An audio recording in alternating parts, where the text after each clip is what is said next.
It is the foundation of our democratic system. Every 4 years, we choose the people who will represent us federally, provincially, and tonight, municipally. 3,209 fellow British Columbians put their names forward for local office. All day, voters have been lining up at the polls, casting ballots, having their say. Good evening. I'm Stephen Quinn. And I'm Anita Bathe. This is BC Votes 2022, your CBC coverage of this year's municipal elections. And we are live on CBC Radio, CBC Television. We are streaming online as well, bringing you key storylines from all corners of the province, from Vancouver to Vanderhoof, from Surrey to Fort St. John, and everywhere in between. Yes, every campaign is different, of course, and 2022 has been no exception. This time around, the issues driving voters to the polls include the rising cost of housing, growing concerns about crime and safety, and municipal responses to climate change, all of which we will dig into over the course of the next few hours. First, though, let's bring in one of our own. CBC Municipal Affairs reporter Justin McElroy is standing by to tell us about some of the key races that he is watching tonight. And Justin, I imagine it's almost like Christmas in October for you right now. It's Christmas for anyone who likes democracy, Stephen.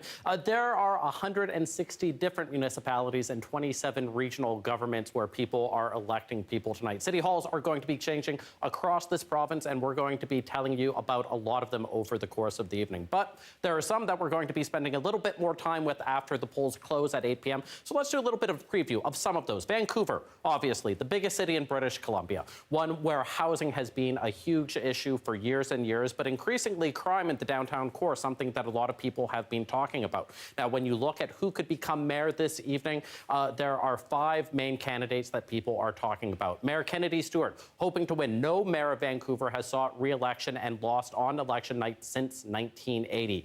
He faces Ken Sim, who was runner-up 4 years ago by just 950 votes, along with Colleen Hardwick, a sitting councillor who has talked about slowing the pace of growth in Vancouver. Also in the running, though lower in the polls, Fred Harding, who ran 4 years ago with one party. Now he's with the NPA, and Mark Marison, a political strategist with Progress Vancouver. All 5 of them will be talking about it. It'll be interesting to see what happens in Vancouver. But of course, it's not the only place we're going. We'll be going to many other places as well. Surrey is one of them, the second biggest city in British Columbia, one that has had plenty of controversies over the last 4 years, most of them centering around Mayor Doug McCallum, particularly his pledge to move to an independent police force from the RCMP. He is seeking re-election as well, and just like Vancouver, there's 4 main challengers trying to unseat him. Friendalock, who has been one of the opposition councillors the last 3.5 years. Ginny Sims, an NDP MLA, hoping to make it in. We've got someone from Victoria hoping to get in. We've got someone from Ottawa hoping to get in. Suk Dhaliwal, the Liberal MP, as well as Gordie Hogue. He was a former mayor, MLA, and MP for White Rock. He's trying to move one municipality over. But it's not just in the big cities in Metro Vancouver that we'll be talking about. We'll be going to some of the mid-size and smaller ones as well, including Langley Township, which has grown quite a bit over the last decade. You see how big it is, how much land has been rezoned. Growth is a big issue. So are ethics as well in terms of what people want out of the new mayor. Jack Froese is stepping down, which means there will be a new mayor no matter what. There's 4 main candidates. Rich Coleman, people will remember him, the longtime BC Liberal MLA and power broker, hoping to be elected. You have 2 councillors in Blair Whitmarsh and Eric Woodward, who's also a developer hoping to get in, as well as Michelle Sparrow, a former councillor.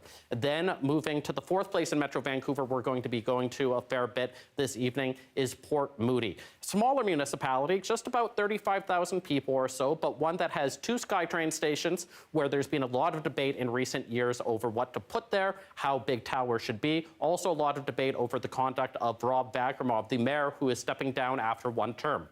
The 2 challengers there, both councillors, one has supported Vagromov the last 4 years, Steve Milani, the other has not, Megan Lottie. So it's a bit of a referendum on him, a bit of a referendum on growth and development. Of course, there's much more than this going on throughout both Metro Vancouver and all of British Columbia. It'll be exciting to see exactly how all of these races far and wide in the province shape out. Justin McElroy, thank you so much. CBC Municipal Affairs reporter Justin McElroy, who has had All of the Red Bull on standby again tonight because it could be a long one this evening. Justin will check back in just a little bit. Yeah, we'll have to see if he breaks his record from the provincial election. He had a lot of Red Bull that night. We'll be keeping track. And we're also keeping track of those races he mentioned. We'll be talking about them throughout the night. But what about the bigger political picture? Seems like a good place to start with tonight's political panel. Andy Yan, Ginger Gosnell-Myers, Mo Amir. Quickly, let's go to you one by one, hoping you can tell us what you're watching for tonight across the province as this election unfolds. Ginger, let's start with you. What I'm watching for is which incumbents are elected. In Vancouver, I'm looking at whether the NPA survives. They're a long-standing political party here. I'm also looking at the diversity on council because, as you remember, we had this issue with council being so white. And so, will we have Indigenous people finally elected to Vancouver Council? Of course, voter turnout. Andy? Andy? Yeah, well, thank you so much. And I think really what I'm looking for is actually predominantly first with turnout, because I think turnout actually has a history of really showing who's going to win as well as who's going to really, whether there will be a kind of larger change in council. I think that overall, of course, I think fitting with really what Ginger's talked about, really the composition of this council, really the kind of diversity in terms of really political culture. And I think that it's really going to be one of the big things to see as not only as of tonight, but really the kind of group that's going to come in and whether they can work cohesively and work as a really a team for Vancouver. And Mo, what about you? I mean, when it comes to Vancouver, I'm looking at the rematch between Ken and Kennedy, and I want to see if Vancouver decides to have a redo from 2018, or maybe Colleen Hardwick or someone else is going to spoil that rematch. When it comes to Surrey, I'm really curious if incumbent Mayor Doug McCallum will still be the mayor of Surrey when he walks into his trial on Halloween. So big picture stuff and very exciting races for Vancouver and Surrey. And Andy, you talked about voter turnout being an indication of what's going to happen.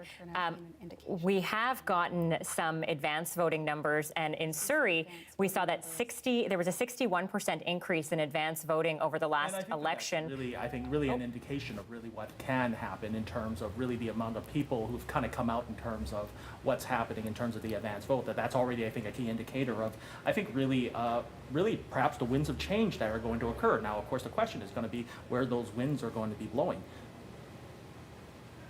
Well, thank you to all three of you, and we will chat again shortly. Much appreciated. Well, our CBC journalists are out in full force tonight, and they are following these campaigns to their ultimate conclusion. Take a look. I'm Joel Ballard, and I'll be bringing you election coverage and live results from North Vancouver. Good evening, everyone. I'm Mickey Cowan in Vancouver, where I'll be field producing and helping our reporters navigate what's expected to be a very exciting election night. I'm Benit Rach, and I'll be covering results here in Surrey at the headquarters of Friendalock with Surrey Connect. I'm Michelle Gassoub, reporting from Colleen Hardwick's watch party in Vancouver. I'm Catherine Marlowe in Victoria. I'll be bringing the results tonight from the capital city, starting at the campaign headquarters of Stephen Andrew, one of the people running to replace Mayor Lisa Helps. I'm John Hernandez, and I'll be covering election results from the Fraser Valley, starting tonight at mayoral candidate Rich Coleman's headquarters in Langley Township. This is Kieran Singh, and I'll be bringing you live election results from Sup Talibaw's headquarters here in Surrey. I'm Marcella Bernardo in Kamloops, where the race to replace Ken Christian is between 5 people, 4 men and 1 woman. Sadie Hunter is going to be trying to become the first woman to be the mayor of Kamloops since Kenna Cartwright. I'm Brady Strachan in the central Okanagan tonight, and I'll be bringing you the election results from Kelowna. Hey, what's up? It's Ben. I'm a photojournalist with CBC, and I'll be covering Vancouver candidates Kennedy Stewart and Ken Sim. Hi, I'm Saurabh Sandhu, and I'm here at Ginny Sim's headquarters in Surrey. I'll bring the latest for you tonight. I'm Karen Larson in Richmond, where I'll be reporting from the watch party of Malcolm Brodie, the longest-serving mayor in the province, seeking a 7th straight term. Hi, I'm Nadia Janif. I'm producing out in Surrey this evening, and I'm overseeing our reporters in both Surrey and Langley. My name is Justine Bowen. I'm a photojournalist with CBC. I've been driving around today, taking photos at all the election locations here in Vancouver. And now I am getting ready to head off to Surrey to check out and wait for the results there. I'm Mira Baines, and I'll be bringing you election night results from campaign headquarters for Doug McCallum at Reflections Banquet Hall in Surrey. I'm Dan Bird at Kennedy Stewart's campaign headquarters, where the Vancouver mayoral incumbent hopes to repeat his win from 2018. I'm Janella Hamilton in Port Moody, starting the night at City Hall, where mayoral candidate Steve Maloney will be watching the results closely. I'll be bringing you the latest from Port Moody throughout the night. And that is just a small part of our team. There are many more people behind the scenes tonight with our special election coverage for you. And no matter where you live in BC, there's a pretty good chance that the cost and availability of housing was front of mind when you cast your vote today.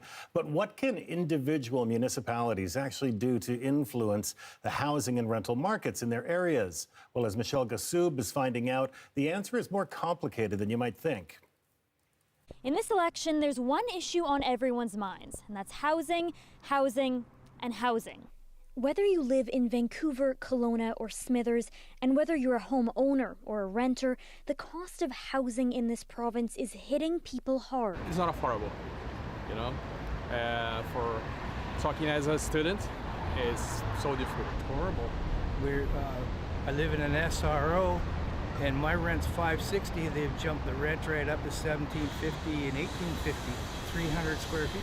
Throughout this campaign, lots of people and lots of parties have made big promises about how they're going to improve the housing market. For voters with long memories, some of those slogans can be hard to believe. And Handsome Gregor was the mayor for most of those 13 years, and his campaign promise was to end homelessness in Vancouver, and we have only seen an increase in homelessness, so I think they're empty promises. The housing market is complex and affected by many market forces. So while municipal candidates are making big promises, what can they actually do to make housing more affordable? We can have a completely different city in 2 or 3 or 5 years. Experts say while it's not entirely in their hands, municipalities do have a wide range of tools to increase the housing supply, which might result in lower prices. Simple building permits should be issued within a matter of days, not months or years. Access and facilitate access to land creatively, underutilized land right now. And then the densification part, that's going to be harder and it's going to take a little longer, but even that can very successfully be done as long as we focus densification where it's most beneficial and least disruptive. Municipalities do have a lot of control over how they use their land, but consider some of the market forces that city councils don't have a say in. There's the Bank of Canada interest rate, the rate of inflation, as well as the BC Building Code, which is set by the province. And while cities can encourage new builds, they're unlikely to fund and build new supply on their own. City budgets just aren't built for that.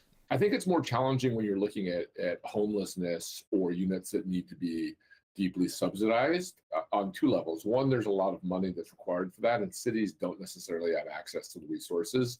So they need the help and the assistance of the provinces and the federal government. From the biggest cities to BC's smaller communities, the challenges facing the housing market are immense, and the province's new municipal governments will soon have their work cut out for them. They need to have action behind those promises.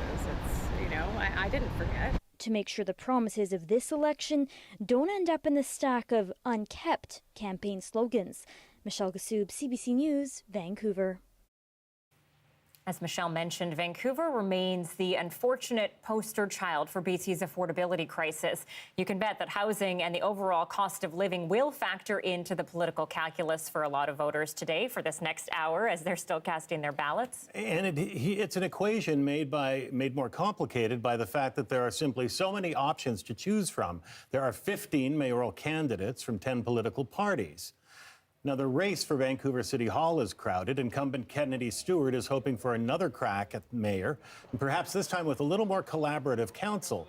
But he faces opposition in the form of recurring rival Ken Sim and long-serving councillor Colleen Hardwick. Both have emerged as viable contenders. Political strategist Mark Marison and the NPA's Fred Harding have also thrown their names into the ring, with the other 10 mayoral candidates running independently. For more on this, let's turn to the CBC's Dan Burritt, who is live at Kennedy Stewart's headquarters tonight. Obviously, a very empty room, Dan, but this has been a pretty contentious race in Vancouver, a very, very tight one. So have you had a chance to talk to anyone there today, and what are they saying? I think cautious optimism, guarded optimism would perhaps be the mood here tonight. At least so far, the loudest noise in the room has been the ice for the bar that's been being scooped out. They probably have some supporters who'll be thankful for that. We were talking to some of the staff here from Forward Together who reminded us the last time, 2018, Kennedy Stewart didn't get on stage until 5 minutes after 1 a.m. So they're not expecting results right away, or probably even a decision right away depending on those results. Even though polls close at 8 p.m., we're not expecting any candidates and the mayor himself here until about 8:30. There is this, right now, essentially, media are outnumbering the staff. They did say, though, that one of the recent polls that they've done, that they feel they have confidence in, the methodology at least, puts Kennedy Stewart and Ken Sim in a dead heat. 33%, 33%, well ahead of third place. And so I think there's a bit of cautious optimism that's leaking into the group. But again, this is likely to be a long night. Though they would like to have this sewn up earlier, I think they're realistic that it could be a long wait. Keep in mind, 2018, it took only 1,000 votes for Kennedy Stewart to beat Ken Sim. He's probably hoping that that's a wider margin this time, but there's no guarantee for that, at least right now. Well, just quickly here, Dan, given that they are neck and neck, what was the day like? Were they out campaigning? Were they trying to get that last push? It was one of those days where, like many candidates, they were out doing their best to try and drum up that vote. And depending on how that goes, and depending on perhaps the polling station that you were at, maybe you saw a longer line or a shorter line. We did get an update earlier tonight that the polling place at John Oliver Secondary School at 41st and Fraser is in fact going to be staying open later until at least 9 o'clock because of a planned power outage. We don't know whether or not that will factor into this race tonight, keeping in mind if it is a close race, it could perhaps play into a balance of who wins and who loses. And keeping in mind, it would be, if Kennedy Stewart does lose, it would be the first time since 1980 that has happened in Vancouver. Jack Volrich defeated by Mike Harcourt. Well, Dan, you could be in for a late one. We may also be in for a late one. Dan Burritt at Kennedy Stewart's headquarters tonight. Thank you.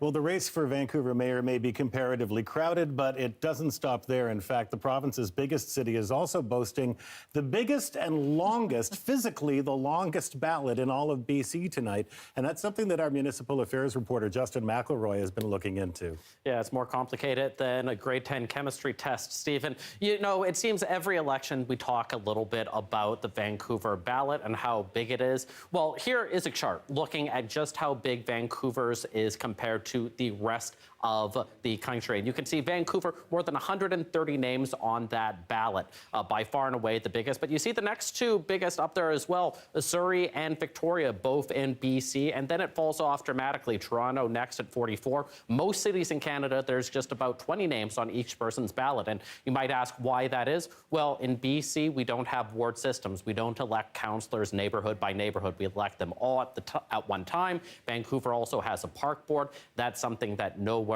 else has in the country too. So it adds it up. Is it too complicated for people? Does it make it too difficult for them to vote? Well, people debate that one way or the other. But one thing's for sure, if we keep having ballots this long, it's going to continue to be a source of debate and discussion over whether it's too complex. And people like Mayor Kennedy Stewart will put in their platforms whether to consider going to a ward system or not. For this time, though, no relief for voters. That's a long ballot. I sympathize with everyone trying to get through it without having a calculator or a cheat sheet with them. Thank you, Justin. Municipal Affairs reporter Justin McElroy, and we will check back in just a little bit. And Surrey, of course, is the other race we're watching closely tonight. And while the ballot there is, well, a tit shorter than Vancouver's, it's hardly a straightforward affair. Yeah, early signs suggest the city and her 500,000 residents are in for a bit of a nail-biter tonight, especially when it comes to selecting Surrey's mayor. Now, incumbent Doug McCallum is looking to do another 4 years, but first, he needs to best 7 other challengers, including former ally and long-standing councillor Brenda Locke, as well as longtime Liberal member of Parliament Sick Dollywall, who's represented Surrey Newton in Ottawa. But it doesn't stop there. McCallum also finds himself facing 2 former members of the BC legislature, Gordie Hogue, who served as a Surrey MLA and MP, and Ginny Sims, who has represented constituents as an MLA for Surrey Panorama. For more in this key race, let's turn now to CBC reporter Mira Baines, who is standing by at Doug McCallum's headquarters in Surrey. Mira, this has got to be one of the most charged races in the province. That's right, but here you wouldn't really know it because it's a party atmosphere. It's loud, it's busy. I'm at Reflections Banquet Hall, and this is incumbent Mayor Doug McCallum's party night headquarters.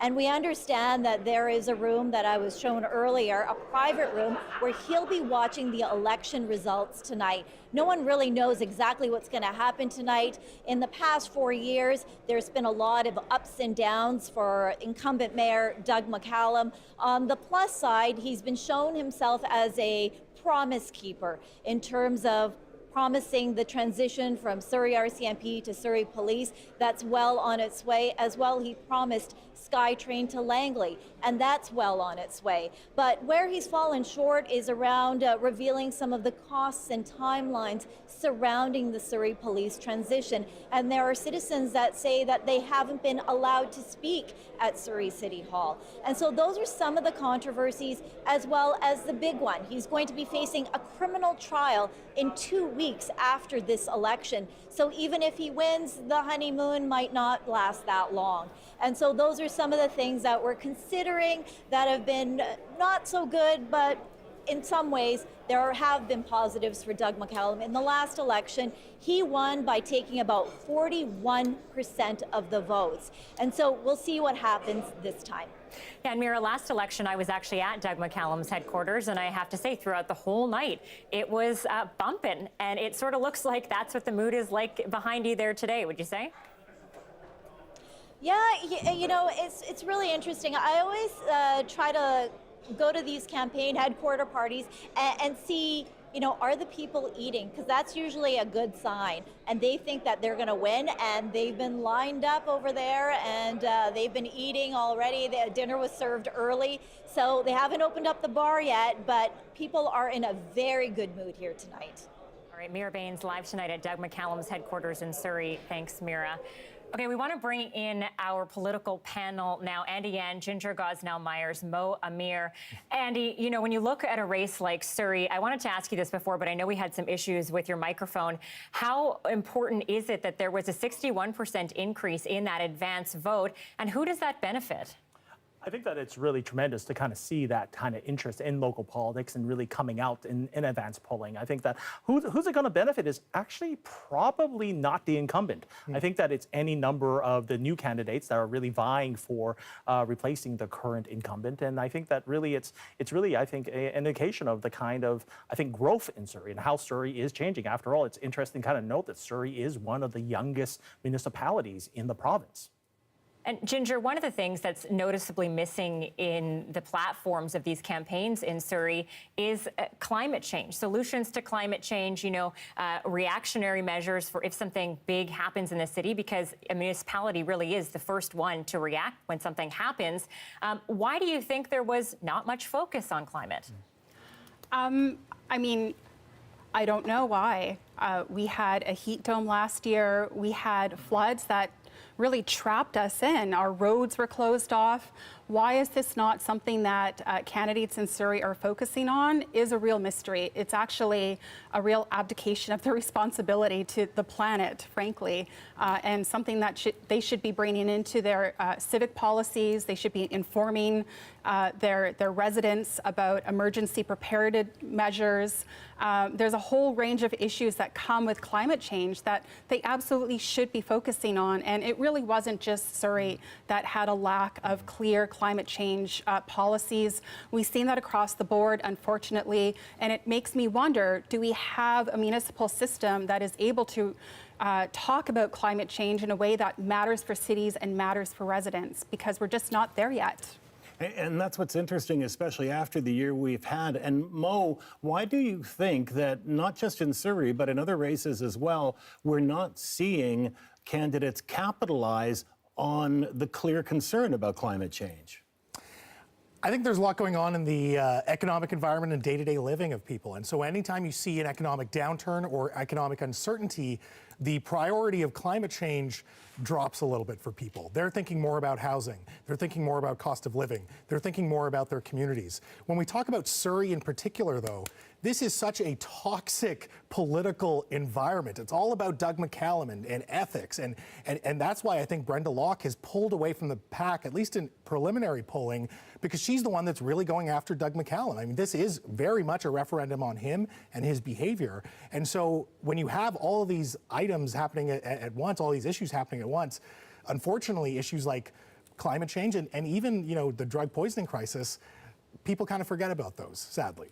All right. Well, thank you all three of you, and we will check back. Andy Yan, Ginger Gosnell-Myers, Mo Amir, our panel with us. And now let's check back in with CBC's Municipal Affairs reporter, Justin McElroy, who is tracking some of the key races for us. And what are you watching outside of the Lower Mainland right now, Justin? Yeah, we've talked about Vancouver, we've talked about Surrey, and we'll talk about those throughout the night. But it's a big province, a lot of things beyond hope that we're going to be chatting about. And here are just three of them that we'll be coming to again and again. One of them is Victoria, the capital city, one that isn't that big when you think about population, but in terms of how much political attention it gets a lot.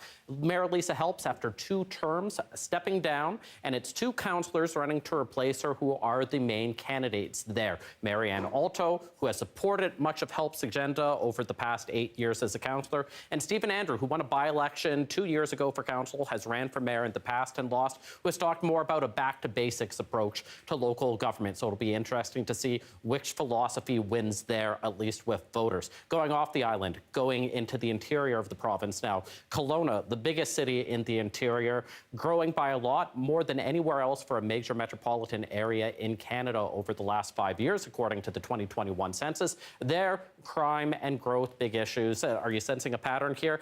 Colin Bazaran in a rematch against Tom Dias. 4 years ago, Bazaran won big, more than double Dias's vote total. This time around, it's expected to be closer. Dias keying in on crime in the downtown core is a big issue, and the city not having a strong enough plan for its growth. We'll see what happens if it's close, if he can get the upset.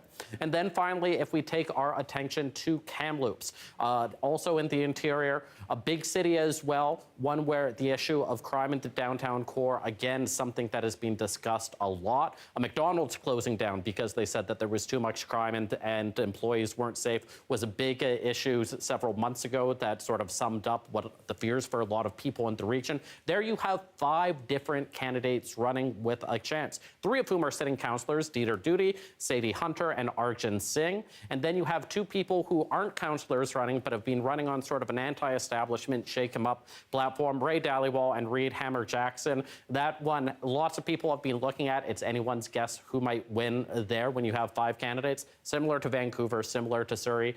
Those are just 3 of the many places that we'll be looking at when polls close, starting in just a half an hour or so. All right, Justin McElroy, thank you so much, and we will hear back from you shortly. Let's continue our BC Votes 2022 coverage by turning to the province's capital, where we are guaranteed tonight to see a new body in the mayor's chair, with Lisa Helps deciding not to run for another term. That decision sparked something of a vacuum, with 8 hoping to replace Helps. That includes 2 current councillors who are considered the frontrunners, Stephen Andrew and Marianne Alto, both of whom are independent candidates. And like so many on the island, CBC reporter Gregor Craigie has been watching this race closely, and he joins us now from our Victoria Bureau. Hello, Gregor. Hi, Stephen. Some of the issues that have defined this race in the capital city, what are they exactly? You know, Stephen, I think they'll sound very familiar to you in Vancouver. Housing, the high cost of housing, homelessness, the toxic drug supply, and questions about crime, repeat offenders. What some people perceive to be an increase in random attacks. Victoria is a lot smaller than Vancouver, but sometimes you can be in a city block and you think you might just be in a corner of Vancouver. A lot of the issues present very similarly, and they have been extremely contentious. The 2 frontrunners, Marianne Alto is being seen as a continuation of the legacy of 2-term Mayor Lisa Helps, who isn't running again, as Anita just said. And then Stephen Andrew, the former journalist, who's been in as a councillor for the last 2 years, presenting what he calls a more balanced approach. One of the contentious issues over the pandemic was that the city decided to allow homeless people to camp in parks round the clock, 24 hours, rather than just from 7 p.m. until 7 a.m., which was the case before the pandemic. So this has been a really divisive, passionate issue in the campaign, and we're going to see that play out to some extent in the results tonight for mayor and councillors as well. And Gregor, what are some of the other cities that you're keeping an eye on tonight on the island? Well, it's a good question, Stephen, because Victoria is actually only the third largest municipality on Vancouver Island, never mind the province, but the district of Saanich is considerably bigger than Victoria. We'll be watching that race there for mayor between the incumbent mayor, Fred Haynes, and the former councillor, Dean Murdoch, who is trying to take the seat away from him. Not that much, to tell you the truth, between them in terms of substantive policy issues. They're also addressing housing and other issues. And then the race in Nanaimo will be really interesting as well. I don't know that there's a lot of expectation that the former MLA and the incumbent Leonard Crowe is going to lose his seat, but Nanaimo has certainly faced those issues of housing and homelessness that Victoria, Vancouver, Kamloops, and so many other BC cities have faced. So a lot of interesting races here on the island. Gregor Craigie, thank you so much, and we will check back. Thanks, Stephen. Gregor Craigie covering Vancouver Island for us this evening. And for those of you just joining us, I am Stephen Quinn. Yes, you are. I'm Anita Bathe. This is BC Votes 2022, your coverage of this year's municipal elections. Now, polls are about to close in, 29 minutes, or about 28 and a half. And that's when we're going to be bringing you up-to-the-minute information from all corners of our beautiful province, the winners, the losers, and of course, a hearty dose of analysis, courtesy of our election night panel. Andy Yan, Ginger Gosnell-Myers, Mo Amir. We'll be checking back with them momentarily. Right now, though, let's bring it back to BC Button Collector. If you don't know it, he's got what is it, Justin? They're a button? pins. No, they're pins. They're pins. Okay, They're not they're buttons. pins. Yeah. They're It's important. very important. You've got a pin for, is it every municipality now in this province? This is what I hear. Okay, well, maybe you'll have to pull them out later on in the show for some entertainment once the Red Bulls get going. But for now, let's talk voter turnout. Can you remind us how it's looked in recent years? I mean, hopefully the election results are a little bit more entertaining than those pins. We don't know what's going to happen tonight, but the one guarantee we do have is that less people will vote locally than they do provincially and federally. Here's a look at one chart that shows the city of Vancouver over the past 40 years or so. And you can see it dips between 30 to 50% over time. There's some variation. Sometimes it goes up, sometimes slow, but it's very much in that band. And you might say, well, that's just Vancouver. What about the rest of the province? Here's another chart comparing the places where there's high turnout and low turnout in BC at least 4 years ago. And you can see those municipalities at the top, Tassus, Belcarra, Wells. Those are places with under 1,000 people. Then when you get lower down on the list, Surrey, Kelowna, Abbotsford, all around the average of 35%. That tends to be around where it settles in. So, you know, we're talking about advanced polling, more people doing that this time around, people wondering what that means for turnout. Honestly, it's hard to say. At this point, we'll have to wait until all of the polls get in, all the ballots are counted to know whether substantially it's gone up or not, but it's still much further behind than provincially and federally, which is a shame considering it's the level of government closest to the people. Absolutely. Municipal Affairs reporter Justin McElroy will touch with you in a little bit. Now, one of the recurring issues for campaigns right across BC has been local challenges when it comes to public safety and mental health. And our John Hernandez is looking at the role of a local government and what it can do to tackle problems that many say are just getting worse. From property crimes to violent assaults, concerns over public safety have mounted in communities across BC since the last municipal election. But we need help now, and we need the support now. Among areas most impacted is Vancouver's Chinatown, where attacks and racist graffiti have rippled through the neighborhood. You know, we're seeing a lot of businesses shut down. It's affecting our community. It's affecting the residents. The seniors are afraid to come out and take part in shopping and just like everyday activities. A recent provincial report notes there's been an increase in unprovoked stranger attacks in urban areas like Vancouver and Victoria through the pandemic, while residents in cities like Penticton and Kamloops have expressed growing pains over vandalism and thefts.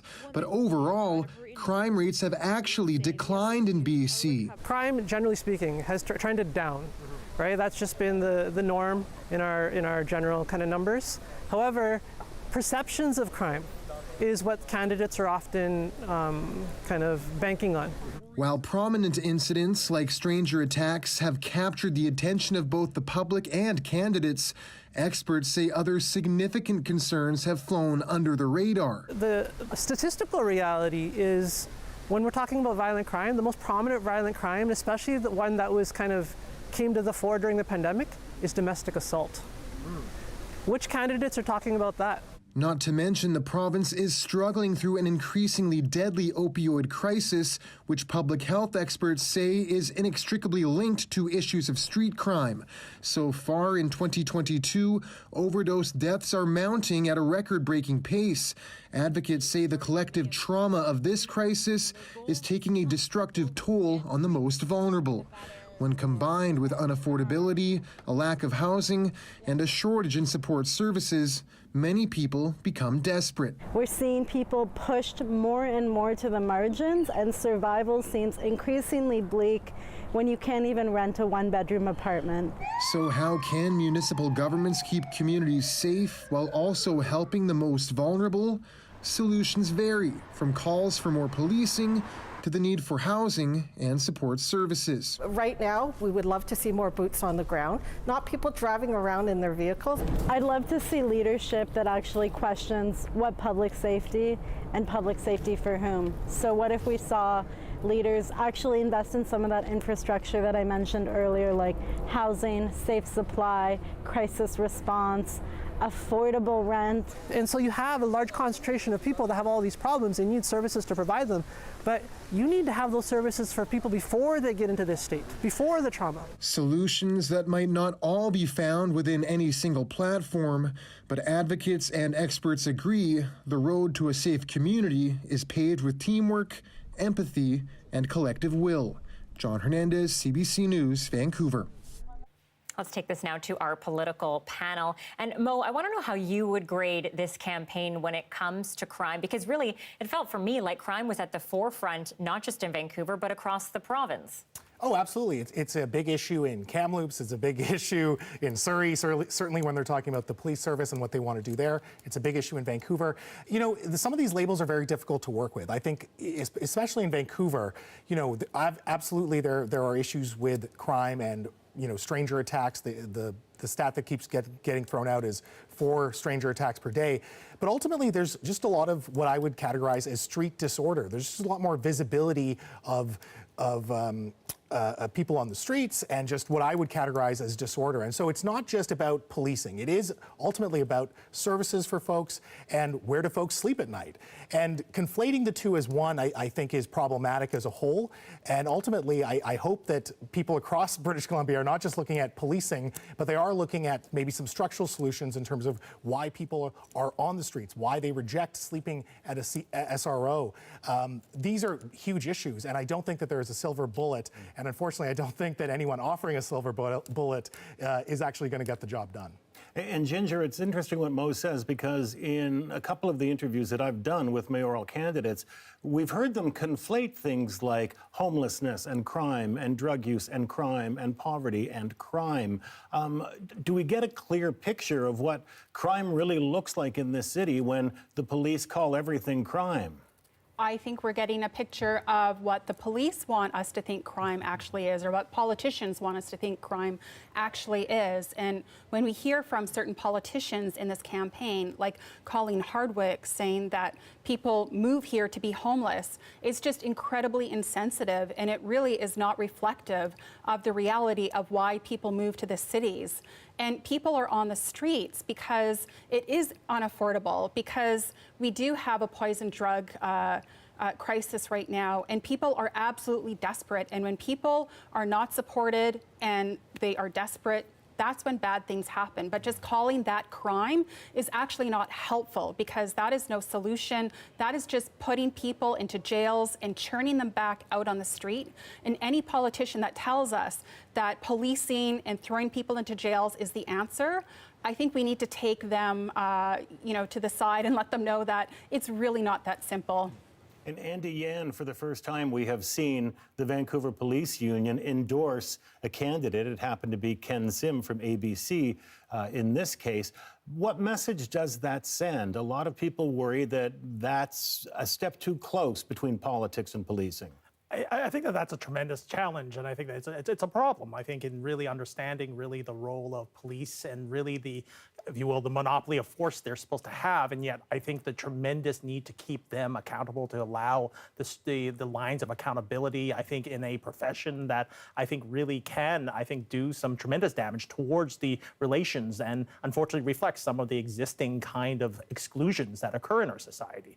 I think that part of this is really, I think, really the need to actually look at how issues around mental health, around public health, around medical health, around economic exclusion are not ones through the criminal justice system can solve. Okay, we'll leave it there to our panel. Thank you very much. And, you know, crime and safety has been a mounting concern in many BC communities, as we've just talked about, including the central Okanagan. Cities like Kelowna, deemed one of the fastest growing metropolitan areas in the entire country, according to Stats Canada.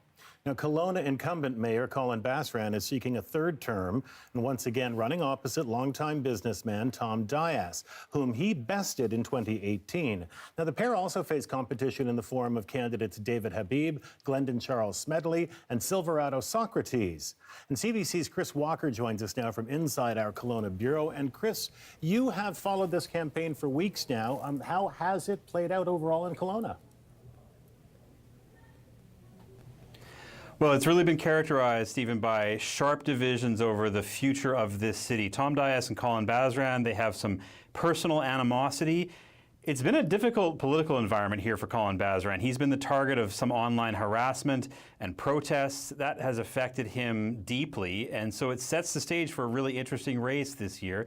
There is the rematch, which you mentioned, and a possible spoiler. So Colin Bazaran, essentially a centrist. He's been the mayor for 8 years, as you mentioned, a period of intense growth and change.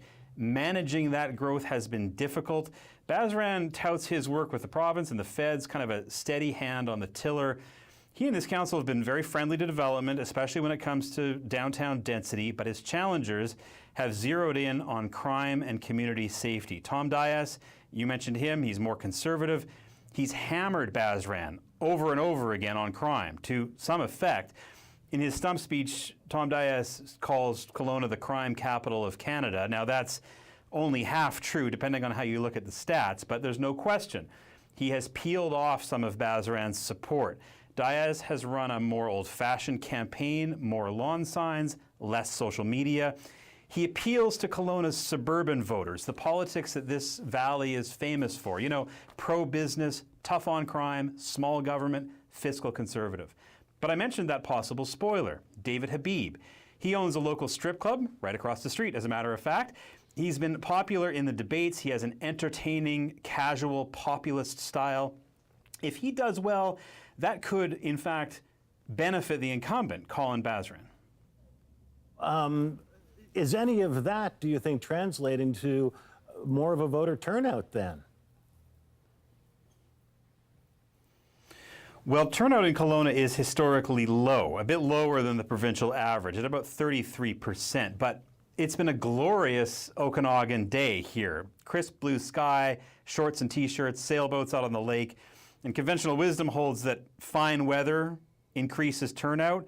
And historically in Kelowna, a higher turnout favors the challenger. But Colin Bazaran has done this before. He knows how to get the voters to the polls. There's no question that some wind has come out of his sails. The question is it enough to cause a change at City Hall? And that's an answer we'll have soon enough.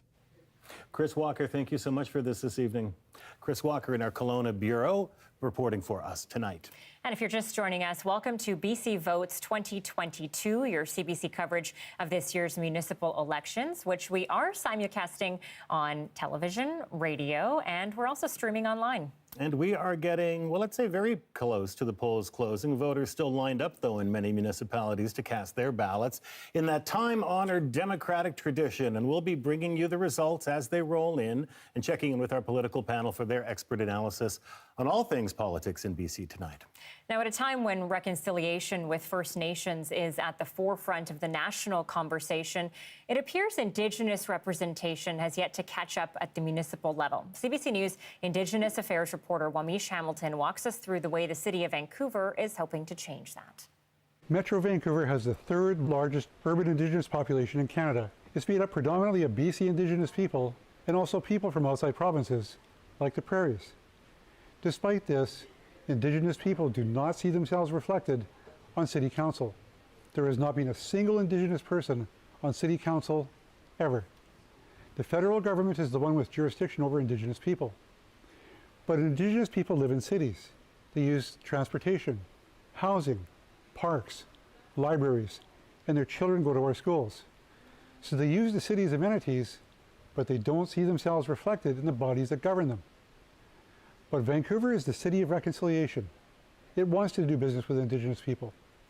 The federal government is providing a $1.4 billion loan to a Vancouver area First Nation to build 3,000 homes on land that was once a village, which was burned and expropriated a century ago.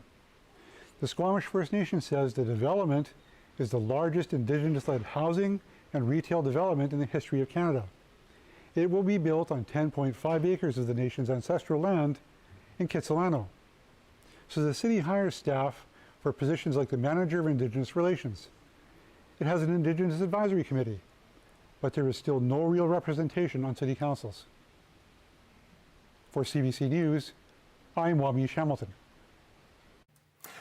And it's interesting because back when Vancouver declared itself a city of reconciliation some time ago, back in, I guess it was 2018, the Councillor Andrea Reimer was the non-Indigenous champion of that plan, but later found out that she was, in fact, Indigenous, that she had Indigenous blood, and that she has a Cree and Métis background that she didn't know about. So we haven't had still anyone who's Indigenous elected as an Indigenous person, but we have had a councillor certainly discover after the fact that they are Indigenous. So we've had that representation, and we do have an effort on behalf of the City of Vancouver to really recognize reconciliation, I think anyhow. Yes, and that's absolutely good news for sure. We do want to move on now to the city of Kamloops, where reporter Marcella Bernardo is standing by. And it's a 5-person race for mayor there to replace Mayor Ken Christensen. Marcella? Hi there. Yeah, it's going to be an interesting race tonight because there are 3 incumbent city councillors that are not going to be on city council after this election is over. They are Arjun Singh, Sadie Hunter, and Dieter Duty, who are all vying against 2 businessmen to become the next mayor of Kamloops now that Ken Christian has stepped down and decided that he's not going to run again. And Christian is not in town. He actually was very wise and decided to go to Toronto for the weekend for a wedding with his wife. So he's not going to be in town to watch the results come in.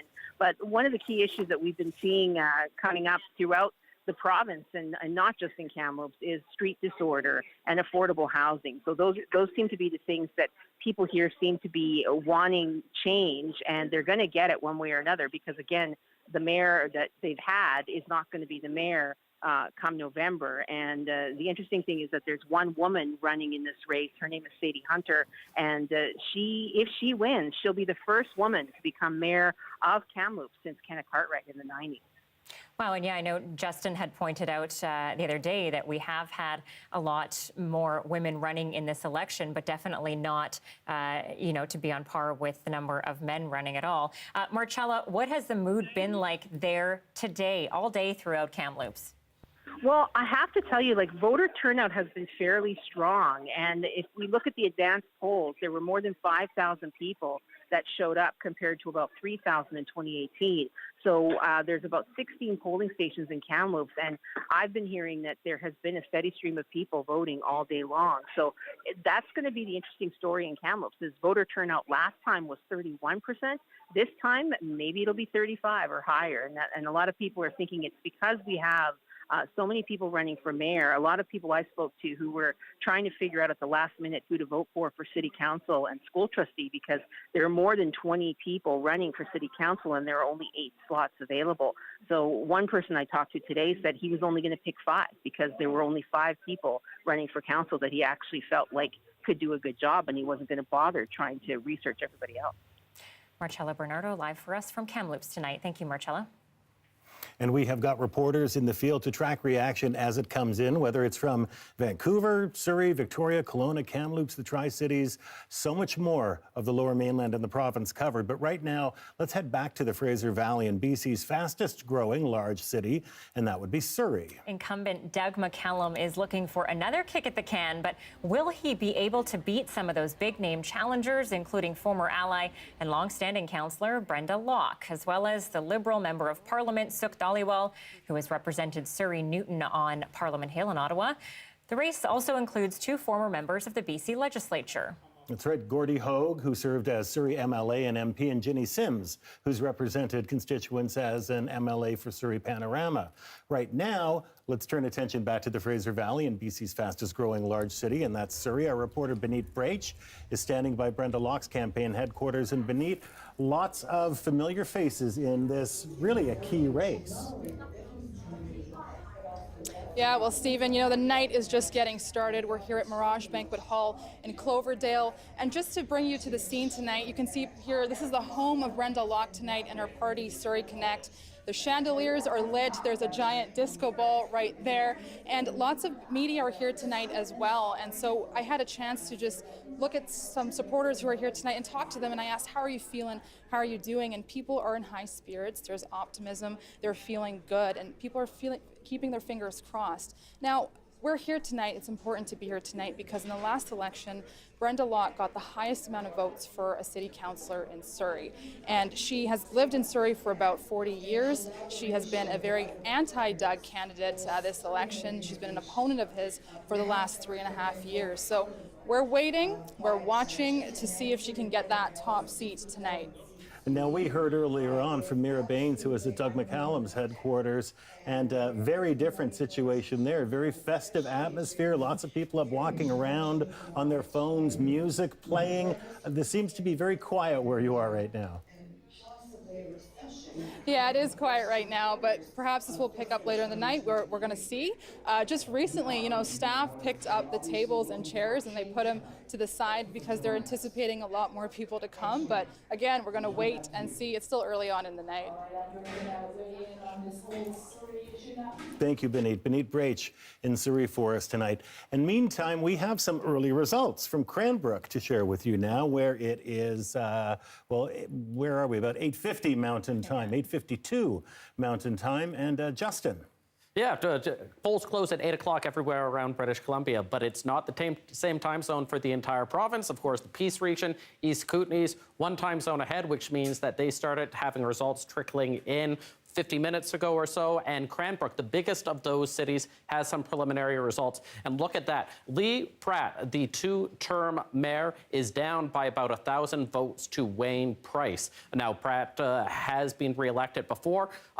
Again, homelessness, the first homeless shelter in Cranbrook being opened has been a big issue here, battles with the provincial government over where they should go. So we'll see whether this is a harbinger of things to come, an anti-incumbency mood perhaps. In Fernie, Mayor Ange Kwalitsa also has gone down to defeat already. So it's going to be fascinating to see as we start getting more results in the rest of the province, whether we see things that we're already starting to with Cranbrook and Fernie, with longtime mayors going down or not. Justin McElroy, we will check back in later. Thanks. All right, and it does seem like a good time to throw things back to tonight's political panel. Andy Yan, Ginger Gosnell-Myers, and Mo Amir. Vancouver and Surrey tend to get the most attention. Clearly, though, there's lots more to discuss when it comes to other municipalities right across BC. Perhaps not Cranbrook, but those are early results. And anything sticking out to you so far tonight about whether it's Cranbrook or Kamloops or on the island or anywhere else outside of the Lower Mainland? Andy? Well, I think that a lot of it is actually really how really the housing crisis can be found in these communities. And I think that in particular, it's actually how they can and can't react to, say, these types of housing issues that, say, bigger municipalities in the Lower Mainland can. And I think that this is really, I think, emblematic towards the happiness, or in this case, unhappiness, of really what's going on and how people show up to vote to make those decisions. All right, Andy, thank you. And Ginger, tell me a little bit about the relationship between some of those smaller municipalities where people will be casting their ballots tonight and the Indigenous communities that surround them, you know, because we think of places like Lytton, for instance, of course, it was destroyed by that terrible fire, but also the impact they had on the Indigenous communities around it and how those communities are also rebuilding, you know, without perhaps the recognition of being a municipality and having a mayor or a council. Yes, First Nations, how they govern, how they're set up is very much aligned with the federal government. And so this has really kept First Nations and neighboring municipalities almost at odds for a number of years, and only recently are we seeing this commitment to reconciliation and the roles that municipalities can play in building relationships with First Nations. But a lot of these small towns do rely on the economic input and investment from local First Nations, because there isn't a lot of this infrastructure in First Nations communities. So where do they shop?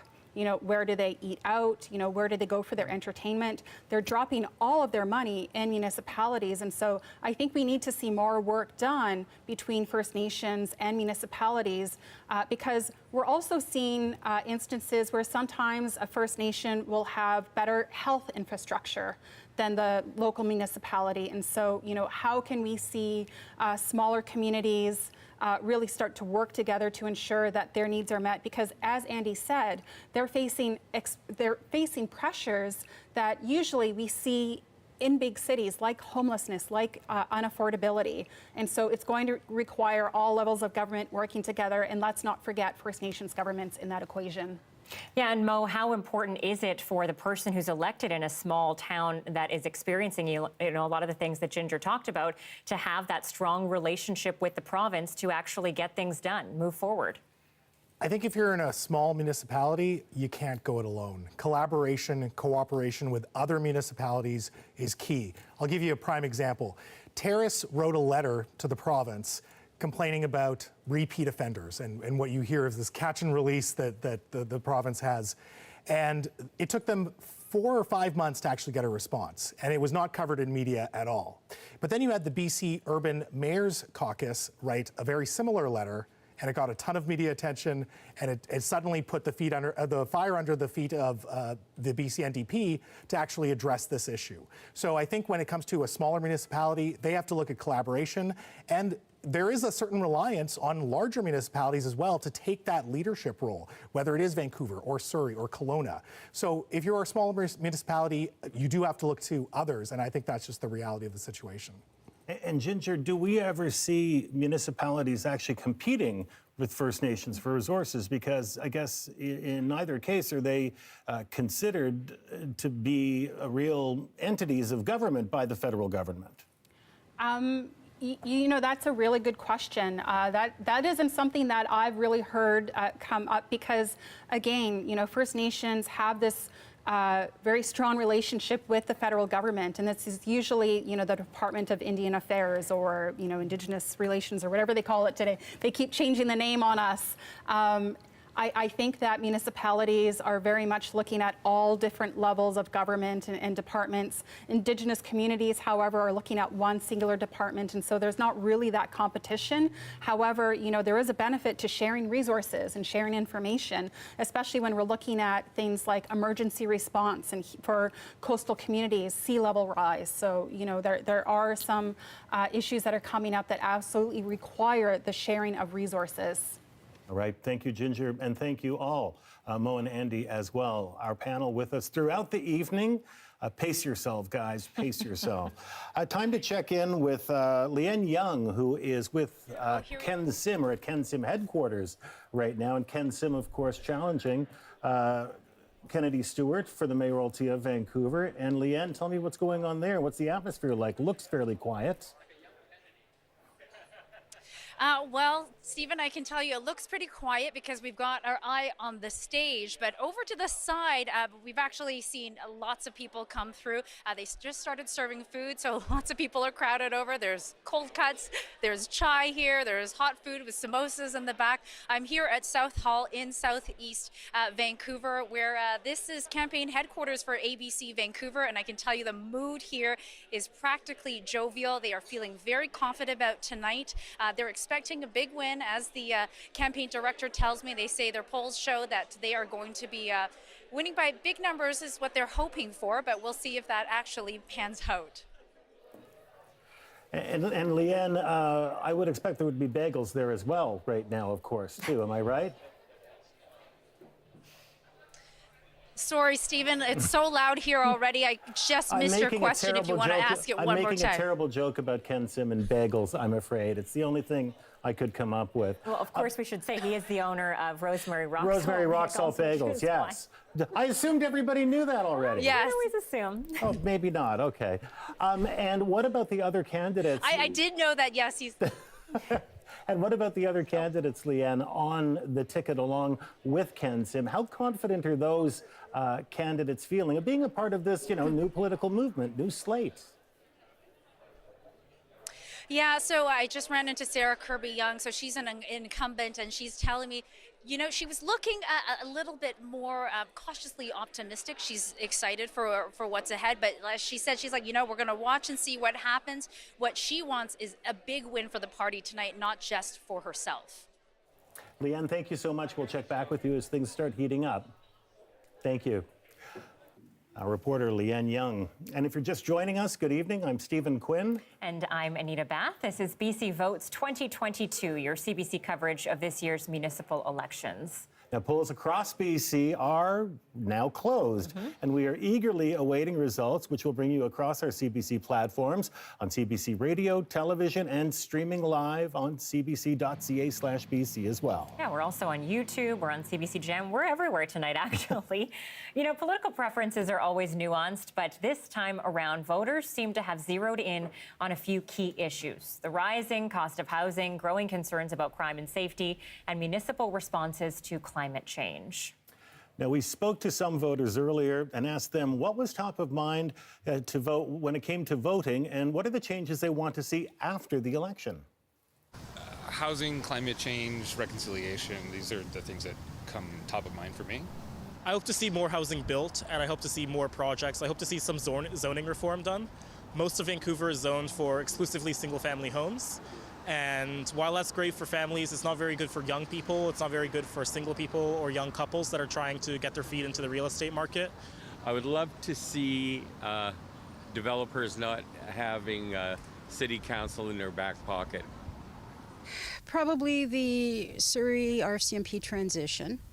And just, in my opinion, lots of things that are going to proposed or already being built in Surrey that we really don't need.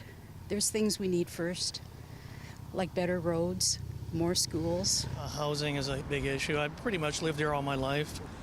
Homelessness is just not getting any better, definitely getting worse. So I want to see perhaps some changes would be good. More action, more funding, more working together on a kind of divided council. Figuring out how to come together in a city that really needs it. Healthcare, one thing. Second is homeless people. Cost of living is high, very, very high. In all of Canada, I think this Surrey is most expensive. Vancouver is more expensive. Like we are pension people, we can't survive in that kind of money. So we need some more help or any other solutions for this. Honestly, a lot of it stood out for me was transit issues and renters issues because I'm a renter. Honestly, I want to see more rental homes in Vancouver. If that changes, I will vote for whatever mayor does that till the day I die. Because I was born here and I don't think I'll ever buy a house here, and it sucks. Whoever wins, they should stick to their promises. No lies. Okay. No lies. Thank you. All right, well, let's take it back to the Lower Mainland here and to Langley Township, where 4 candidates are scrapping to replace longtime Mayor Jack Froese, who announced his retirement earlier this year. Yeah, the slate includes 2 current councillors, Blair Whitmarsh and Eric Woodward, and former City Councillor Michelle Sparrow. There's also a former MLA in the mix. You may know him, Rich Coleman, who served as Langley MLA, Cabinet Minister and Deputy Premier. CBC reporter John Hernandez is standing by at Coleman's headquarters in Langley Township. And John, safe to say Coleman's presence is sort of being felt all around, and it really feels like you've got quite the vibe there, too. Yeah. I mean, Coleman, he's a heavyweight, and he's got a pretty impressive record when it comes to elections. You mentioned a long-standing MLA, served for well over 2 decades. So people in this community, they know who he is. They're familiar with him. At one point, he was the leader of the BC Liberals, served as a cabinet minister in various roles, including forests, housing, responsible for gaming. So a popular person around these parts. Now he's with group Elevate Langley. He's got 8 council candidates alongside him, so they're vying for those spots right now. The big platforms that they're pushing are a tough on crime approach. Coleman, a former police officer, wants to improve policing. They also want to fund firefighting. They want to pair police officers with mental health workers. And so a very targeted approach towards that. And then also housing affordability, as we've been hearing through the night, a big issue here as well. There's a SkyTrain expected to come through Langley by 2028, so they're expecting more residents. So Coleman wants to open up housing, cut red tape, streamline new developments in the community. And what kind of people are there tonight, John? Have you had a chance to talk to folks? Is it, people who supported Coleman throughout his political rise, or are these new supporters? It's a mix. I mean, there's a lot of long-time supporters, and then obviously some new, lots of demographics here, young people, older people, all coming out in support. I actually got here a couple hours before polls closed, and a lot of the council candidates were here making phone calls, calling voters, trying to get those last-minute votes. So inch towards that support. So the mood is a positive one here. People are optimistic, but some of the candidates that have been here through the day, they're kind of wearing it on their face. They say it's been a long, intense campaign. They're eagerly anticipating those results and waiting as they come in now as the polls are closed. All right, John Hernandez live in Langley Township tonight. We'll check back with you later, John. Thank you. Thank you, John. And while we are wading through this, let's throw things back to Municipal Affairs reporter Justin McElroy, who's standing by to tell us about some of the key races that he is watching tonight. And Justin, how are you handling the anticipation so far? I mean, we're in that fun 30 minutes after polls close where nothing really has happened. We can't really go to results. So we're just sort of talking about the things that we're going to be talking about later on. And there's 4 places in Metro Vancouver that we'll be going to again and again throughout the evening. The first, of course, Vancouver, the biggest city in British Columbia, one where there has been so much talk this entire campaign, both about the price of housing, but also about crime and safety, people having different solutions to there. And the big question being whether Mayor Kennedy Stewart can hold on to re-election or not. If he loses, he would be the first mayor to do so on election night since 1980. His main challengers, Ken Sim, who you heard from Leanne Young just a few minutes ago, they're very confident based on their internal polling for today, but anything can happen on election night. Colleen Hardwick, also a sitting councillor, also with a core devoted group of followers. Fred Harding and Mark Marison not seen as much as in the mix based on polling, but you never know what can happen. Those are the 5 there. Moving to the city of Surrey, the second place that we're going to be a lot tonight. Certainly the second biggest city in the province as well, and a place where housing is an issue, of course, but also ethics. It's been a question about Doug McCallum. This election is a referendum on Doug McCallum in a lot of ways, and whether he can retain enough of his support from 4 years ago, or whether he will lose it to one of the candidates that becomes sort of the dominant anti-McCallum choice. Brenda Locke is seen to be that at this point. She's been one of the chief councillors opposed to McCallum the last 3.5 years, but there's 3 other candidates as well. Jenny Sims, NDP MLA, hoping to break through. Suk Dhaliwal, Liberal MP, hoping to break through. And Gordie Hogue, a former White Rock mayor, MP, and MLA. So we'll see what happens there.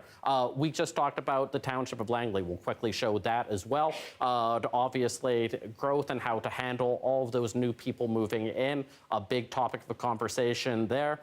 You just heard from John. He's at Rich Coleman headquarters. Coleman, a longtime BC Liberal MLA, hoping to get back into the political arena. We'll see whether that works or not, though. We saw Peter Fassbender, Liberal MLA, try and get into the city of Langley 4 years ago and lose. We'll see whether Coleman has a better chance. Two councillors, Eric Woodward and Blair Whitmarsh, also running. Woodward doing well on the polls. Michelle Sparrow, a former councillor, also running there. And the fourth place that will be a fair bit this evening is Port Moody.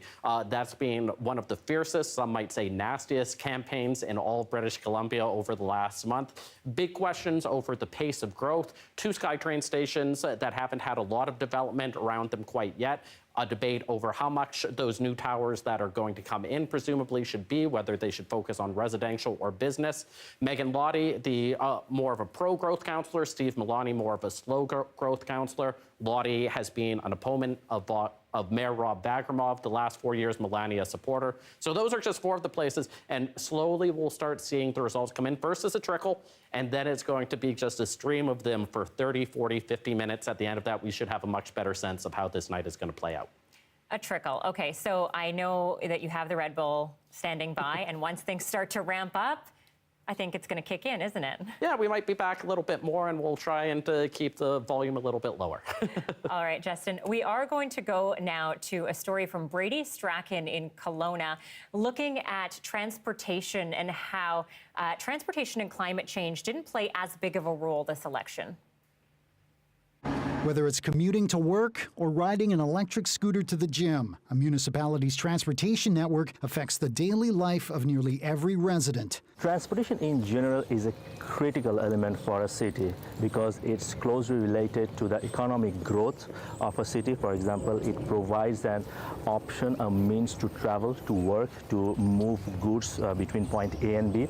It's also closely related to the quality of life of people. Fatmi says the people voted into municipal office this election will play a major part in shaping their community's future transportation priorities. Everything from approving new roadways and bike lanes to expanding public transit and bringing in alternative ways of getting around, like bike share or e-scooter programs. It's also tied to issues of reducing a city's climate footprint. In Canada, around 25% of the GHG emissions comes from transportation. So it is a pretty important component to design, plan, and live in a sustainable city. So with voters heading to the poll, how do transportation and sustainability rank on candidates' lists of campaign priorities? Some political observers say they're not that prominent, often taking a backseat to other topics that dominate the political discussion. I think there's some campaigns I've seen are more explicitly focused on crime, homelessness, while others are a little more broader about the housing context generally, unaffordability. Crime and homelessness are visible issues in many communities. He says that makes it an easy target for political challengers to highlight when trying to beat out incumbents. For voters who rely on public transit, though, it's a different story. For me, this is one thing that is provided by the city that I do notice in my everyday life. I need to get to work. I need to get to certain places. I need to do things that I wouldn't be able to do, without transit. Definitely one thing that I would want to be at the top of a candidate's list too. A sentiment many other voters may also be thinking as they cast their ballots. Brady Strachan, CBC News, Kelowna.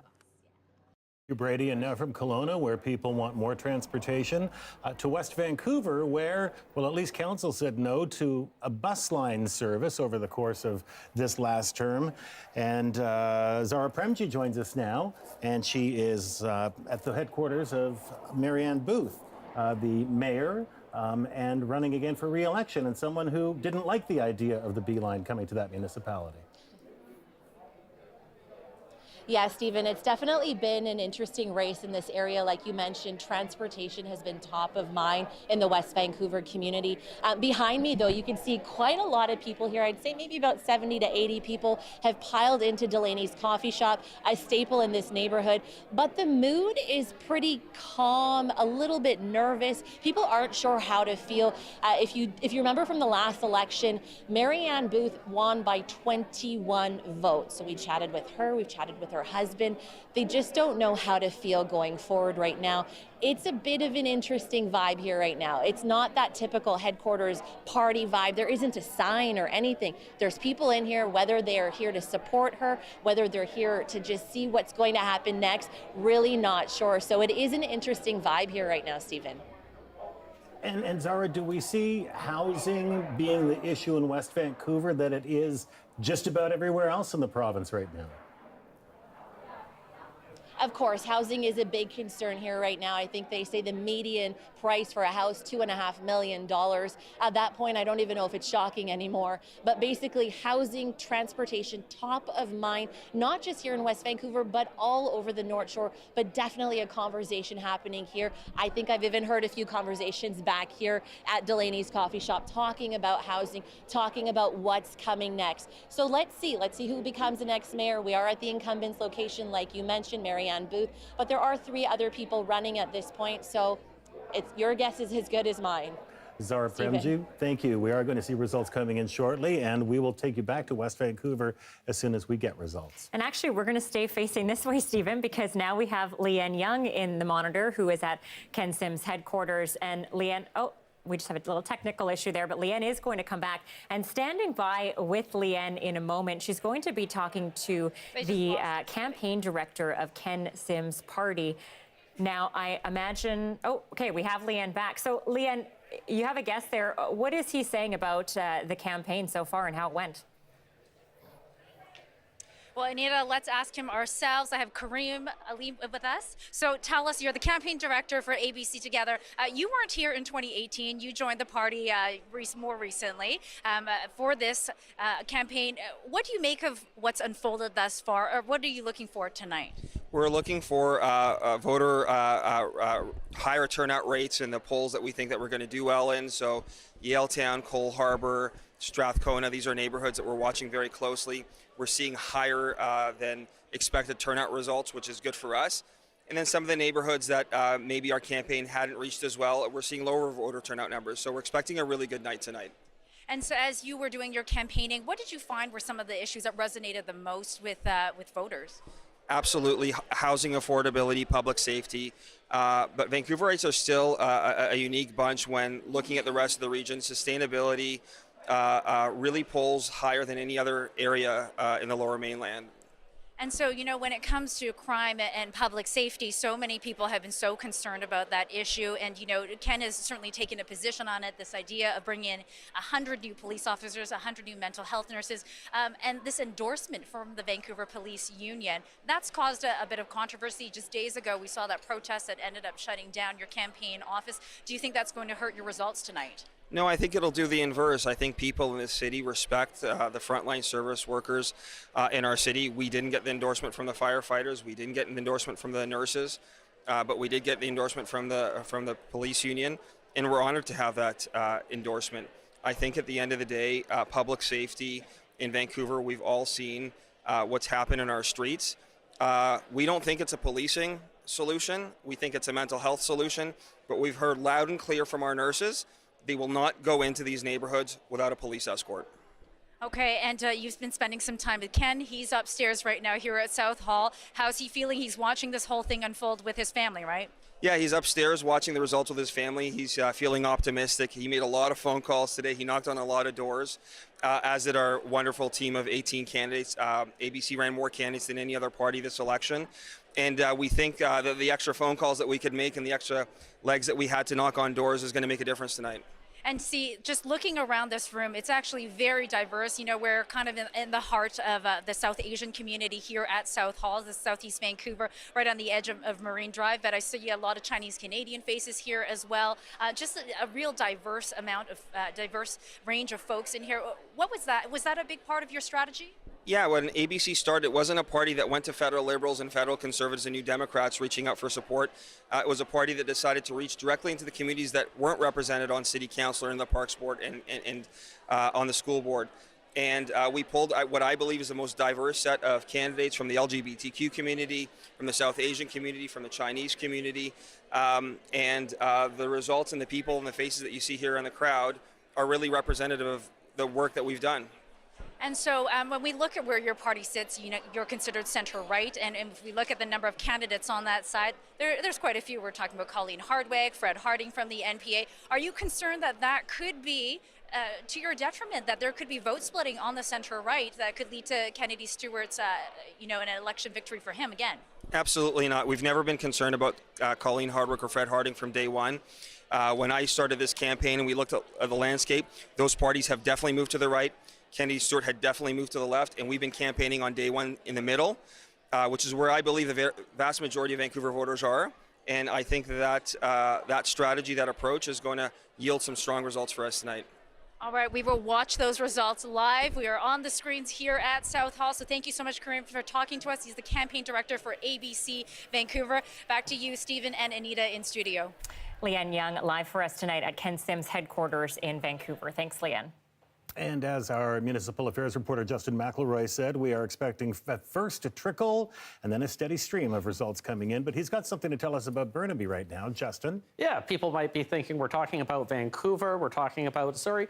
What about Burnaby? What about the third biggest city in British Columbia? And it's certainly an interesting one most of the time. More than 200,000 people, housing a big issue, traffic a big issue. But we can already declare who the mayor is, and that's because there's absolutely nobody running against Mike Hurley as the candidate. So you can see 100%, we can already call it, there we go, Burnaby go home. No, I'm kidding, because there is a council race actually, and there are 3 different parties along with a number of incumbents running there. But because there's been no mayoral race, I heard turnout is going to be around 15% or so, 1-5, really low there. It's hard to get people to really care when there's no mayor's race. But Mike Hurley has done a good job of getting council on his side over the last 4 years. Other places in Metro Vancouver where there's no mayor's race, Port Coquitlam, Brad West, he's going to be mayor for another 4 years. Nicole McDonald in Pitt Meadows, the only candidate running there, replacing Bill Dingwall, and about 40 other municipalities throughout British Columbia where there's only one person running for mayor.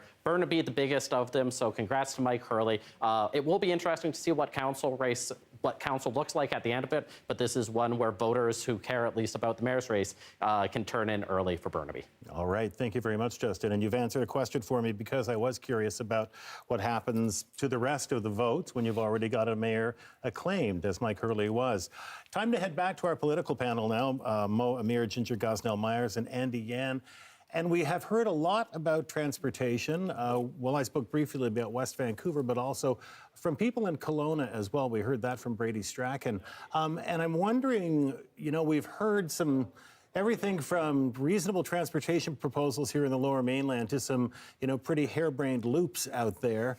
And Andy, I'm wondering what you think the next steps in transportation are and who's got a plan that actually makes sense for the Lower Mainland. Well, that's really easy. TransLink. I think that one has to remind everyone that indeed the Transport 2050 plan was actually just passed, and it was after a considerable amount of technical as well as public engagement. So that if you want to know, I think really the regional consensus towards where transportation ought to be going is actually in the Transport 2050 plan, as opposed to all the various promises that all the candidates have made, but then through which actually need regional consensus, a level of cooperation between the regions as well as the municipalities, I should say, but then also within the provincial and the federal parties. And it was interesting, Andy, to see Mayor Kennedy Stewart talk about his Vancouver Loop and what he was going to do for UBC, the west side of Vancouver, 41st, 49th, and taking it all the way back to Metrotown. Sure. He said, sure, I know about the 2050 plan, but if you don't slide this in, if you don't ask for it, you're not going to get it. Well, I mean, the question is, did he bother to give a call to Mayor Hurley in Burnaby to kind of ask, like, hey, would you like to kind of join up in this loop? But I think that it's really, I think, one through which, you know, there is perhaps the heat of battle in terms of running for office, and yet the stone cold realities and the need for regional cooperation when it comes to transportation. Ginger, of course, you're on the North Shore, and what we saw Ken Sim do a couple of days later was get together with one Coquitlam mayor, one North Shore mayor, and say, we really need to think bigger and more regionally about this. I mean, if I was ever going to vote for Ken Sim for anything, it would probably be based on what he did by bringing some of the other. And I'm in North Vancouver, right? So that goes to show how badly we need transit on the North Shore. And thank you, Andy, for being the voice of reason on this, because we actually do need to see more of our municipalities working together to solve this issue, because we are in a climate emergency. We are not going to solve this crisis by spot transit planning, right? So let's see more cooperation from all of them, and also let's stick to the TransLink plan for a start. Spot transit. You just introduced a brand new idea here in planning. I dig it. Spot transit. Right here on CBC. I want to ask Mo this, which is, of course, since the 60,000-seat stadium in Surrey isn't going to have a parking lot, will there not be transit required to go there as well? I'm not sure what is entailed in this big stadium that doesn't exist anywhere else in the world. I believe Doug McCallum wants to put a football stadium in it, a hockey stadium in it. Apparently it's going to house Jurassic Park as well. I don't know. I mean, it is a harebrained idea. It has never been seen ever. But I think when we do talk about TransLink and we talk about transportation, we also have to link housing and densification. And this is the big issue in Port Moody in particular, a very fascinating race that is really centered around what to do with Moody Centre SkyTrain Station, which is about 9 hectares worth of land and extremely underdeveloped. You have one candidate, incumbent city councillor Megan Lottie, saying that, you know, we need to build housing, we need to have some density. You have another candidate, also a sitting city councillor, Steve Milani, saying, no, you know what, maybe we don't need housing because that might create traffic. But we actually, you know, maybe we need some job spaces, we need some office spaces. And so I think that when we talk about transportation, we also have to have that conversation about housing and linking densification to these rapid transit stations as well. All right, thank you so much, Mo. And thanks as well, Ginger and Andy, and we will get back to you in a little while. Yeah, Stephen and I over there were fighting a little bit about who got to ask the next question, but clearly Stephen won on that one, so I'll have to get you next time. Let's go over to Justin now for some early results from, you know, one of the ones that everybody's waiting for tonight, Justin, Surrey. Yeah, the first big municipality where we've gotten some results in already. That's one where we've been wondering for a while what's going to happen there. A 5-way race between 5 all-qualified candidates. Really interesting. Can Doug McCallum hang on or not? And when you see these first 4 ballots in polling stations, you can see Brenda Locke with a big lead over Doug McCallum. But look at Gordie Hogue, just 26 votes down for these first polling stations. Now, the question becomes, where are these? But interesting to note, Hogue and McCallum's support base, particularly in South Surrey, was thought to have overlapped a little bit. So that's a little bit less than great result than McCallum might have hoped early on. But of course, it's early there, given how many people live in Surrey. There's another place that we've gotten some results already. That's New Westminster. We haven't talked about it yet, but that's another place in Metro Vancouver where issues around crime and have been growing. Ones where there's a mayor stepping down in Jonathan Cote, leaving it sort of open, but there's one successor to him that a new political party was formed. That's Patrick Johnstone, and you can see he's up with just 2 of 23 polls reporting by, that's 28 votes over Ken Armstrong of the New West Progressive Party, as well as Chuck Buckmeyer, who ran as an independent. He's never lost an election in New Westminster before, both as a councillor and as a former NDP MLA. We'll see if he goes down to defeat. So again, here's that trickle that we were talking about. Just 2 of 23 polls there, just 4 in Surrey, but things are going to start heating up really quickly. All right, Justin McElroy, thank you. We are now going to take your Surrey results. We'll leave your New West ones behind, and we're going to head over to Benit Brach, who is at Brenda Locke's headquarters in Surrey. Brenda, obviously some good news for the people there at Locke's headquarters, but you're standing by with former councillor Jack Hundiel. Take it away. Yeah, you know, we're here, things are picking up, people are cheering, as Justin had mentioned, the results so far right now. And yes, I'm joined by Councillor Jack Hundile. Thank you for joining us tonight. Thank you. So, Jack, tell me, why are you here tonight? Why are you supporting Friendalock and Surrey Connect here? Well, Surrey Connect was the organization that Brenda and I founded shortly after leaving Doug McCallum. And the point here tonight is to support all of our candidates that are looking for a clearer mandate from the city to move forward in a more positive direction. Yeah, and Brenda Locke has stood firm that she wants to stop the transition to a municipal police force. And you yourself had a career of 25 years in the RCMP. How feasible do you think this is? It's very, very feasible. Quite frankly, it is the quote-unquote the referendum on the policing issue. You know what, it would not be that hard to stop the transition. Simple notification and agreement with Solicitor General, as long as you can provide the details of how you're going to carry on with the overall safety for the city of Surrey. In fact, we're hearing again and again, Surrey is a very fast-growing city. What are your hopes for the future leadership of the city? I really hope the future leadership is going to be, first of all, transparency. And really ethical government.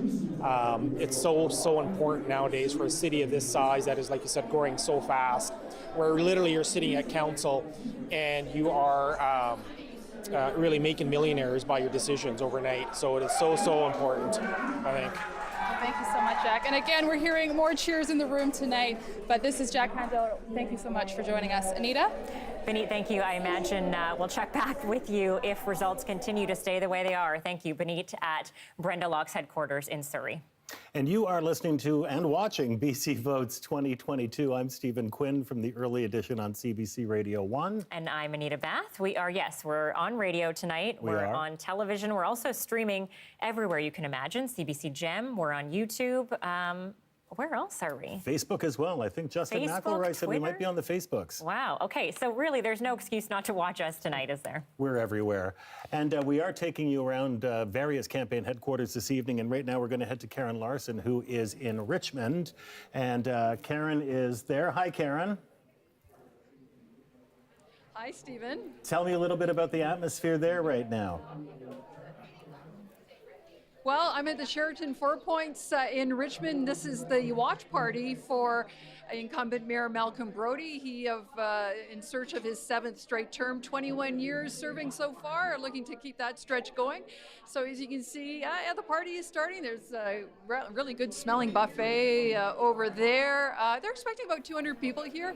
Malcolm Brodie walked into the room about half an hour ago carrying some campaign signs. The room is filled up since he's been going around schmoozing. People are here feeling very confident. There's an air of celebration, I would say, in the room already, even though we haven't seen any results. But there are 2 challengers, John Roston and Wei Peng Chen, but I don't think anyone thinks either of them are going to unseat Brodie. So good mood here. In fact, they're giving out drink tickets. They're even giving out drink tickets to the media. So I don't know, maybe I'm going to win the prize for the most fun place of the night. I'm going to give mine away. Don't worry. It's interesting because, as you said, I mean, if Brodie is successful this evening, this will be his 7th term as mayor in Richmond. I mean, making one of the longest-standing mayors in the Lower Mainland in history, I think. How difficult is it to get people out to vote when they might feel it's a foregone conclusion? Yeah, well, very much so. I think this is the next closest thing you can get to an acclamation. It'll be interesting to see the numbers. You know, Brodie won with 64% of the vote. He had 4 times his next closest competitor 4 years ago. So I think you're right, Stephen. It doesn't matter, perhaps, for him how many people come out. There's really interesting races on council, though. However, Cash Heat is running here in Richmond, the former Solicitor General of BC, when he was a BC Liberal in the legislature for Fraser View in Vancouver, and Olympic bronze medalist in race walking. Evan Dunphy is running for a council seat as well. He's heard all the jokes about the race walker running for a seat. So I think that's the more exciting race to watch here in Richmond tonight. But this is fun here so far. By way of issues, Karen, I mean, even in places like Richmond, I mean, I know housing is a major concern, but we've heard so much about crime and safety in Surrey, in Vancouver, even in Victoria, Kelowna. Is there the same preoccupation with public safety in Richmond as there is in other places? Karen, can you hear me? Oh, we have lost Karen, apparently. Oh, Stephen, I can hear you. Oh, hello? Yeah. The question was about public safety, if you can hear me now, Karen. About, is that a major concern in Richmond? Stephen, I did hear your question. Sorry. Yeah. Sorry, Stephen. There's a little bit of delay and it's getting louder in here. I'm having a bit of a hard time. No I would say, stop me if you've heard this before. It is housing is the main thing here. It's a city of 210,000 people, growing very quickly, lots of high-rise condos being built, very big single-family lots. That's one thing we hear that they would like. Some people who are running on the platform that there should be densification of those single-family lots. Housing is a concern. A lot of probably higher than average in Richmond residents own where they live. And so, I think when you see who votes in elections, often it is the homeowners, the ones that, have their stake in the ground versus the renters who do the voting. Karen, thank you so much. Appreciate you Back to you. pushing through there. Thank you. Karen Larson, we've got a little bit of a delay on that line, so bear with us. Thank you. And we are going to head over now to Justin McElroy, who has some more results for us. Now, Justin, I know you're looking at Surrey again. Interesting because it really is one of the most diverse places in this province. Absolutely. Huge Punjabi population, people there hoping, some of them, to have the first South Asian mayor. What are you seeing with the results that are coming in? When we heard from Anita at the Friendalock camp, and at the end of her talk, you heard a big cheer go up, and you wondered maybe what was that about? Well, it was about this. A lot more votes came in Surrey, and as you can see from the results, it shows Locke is up still, and it's starting to grow. You can see about a 1,700 vote difference over Gordy Hogue, overperforming where the polls were showing him, and Doug McCallum about 2,500 votes down. Ginny Sims a distant fourth at this point. Again, a question comes down to where are these polls coming from? If they're coming from Newton and South Surrey, that's where Doug McCallum is strong. That's going to be an issue for him. But if it's from different places, well, then maybe things can still percolate. Maybe McCallum can come back up, but we don't know. But certainly, Friendalock and Gordy Hogue where they want to be at this point. But there's other municipalities, of course, we're starting to get those results in, and I want to take you to Maple Ridge. That's another place that we haven't talked about yet. In the Lower Mainland, one where it was 4 years ago, it was crime and homeless encampments were the big issue, sort of a precursor to now. Mayor Mike Morton, he won for the first time 4 years ago, talking about that. But look at the results today. It seems so far that he's losing to Dan Roomy, the former Liberal MP, who has said that homelessness shouldn't be the dominant issue in Maple Ridge. It should be about housing affordability and other things. So anti-incumbency, a big thing right now, no matter what the incumbent's position on different topics is. It's an interesting start in a lot of different municipalities. We'll see whether that trend continues. Stephen, Anita? Justin McElroy, we'll check in with you again soon. Thank you very much. And we're going to head off to Doug McCallum's headquarters, along with Mira Baines, to see what the reaction is there. Of course, the cheers going up, Mira, in Brenda Locke's headquarters when those numbers, that latest set of numbers was put up on the screen. What was the reaction where you are? Well, the mood has really changed within the last 20 minutes. Like earlier, we had seen them setting up the stage for an actual victory speech. They had been moving in some of the posters involving the city councillors that are running for the Safe Surrey Coalition, more posters featuring Doug McCallum, and there's his big slogan. It says, Doug McCallum gets it done. It's on a huge poster featuring the Surrey Police, SkyTrain, as well as the UBC logo, because that's a place where UBC wants to relocate to one of its campuses or establish a campus in Surrey. So you see a lot of promotion for Doug's camp, and the mood it changed, as I mentioned, about 20 minutes ago, just as they were setting up that stage. Once these results started coming in, he's showing as in third. The party is still loud. It's still going on. Now, one of the things about this campaign is that some people saw that the announcement of a 60,000-seat stadium as a misstep in the campaign. But even his campaign website doesn't feature the stadium as a prominent promise. But what it does feature is a SkyTrain to Newton. And as Justin mentioned, that's where Doug McCallum is looking for those votes. If you see the crowd around me and behind me, there are a lot of South Asians who are supporting Doug McCallum here. And Surrey is a very, very diverse city. So you wonder where he concentrated his votes and where he concentrated his campaign and whether that's really going to come through for him to win this election, to win a citywide election, not just in the Surrey-Newton area. Mira Baines, thank you so much. We will check back with you in just a little while. Mira Baines at the headquarters of Doug McCallum in Surrey. And we're going to head over to our panel now. Mo, Andy, and Ginger standing by. Mo, with Brenda Locke in the lead in Surrey, you know, she campaigned so hard on keeping the RCMP in Surrey. I think now we can talk about how realistic really her promise is. It's interesting, right? Because Brenda Locke did obviously run with Doug McCallum 4 years ago on this idea of bringing a municipal police force, the Surrey Police Services, to Surrey and replacing that, replacing the RCMP that they had there.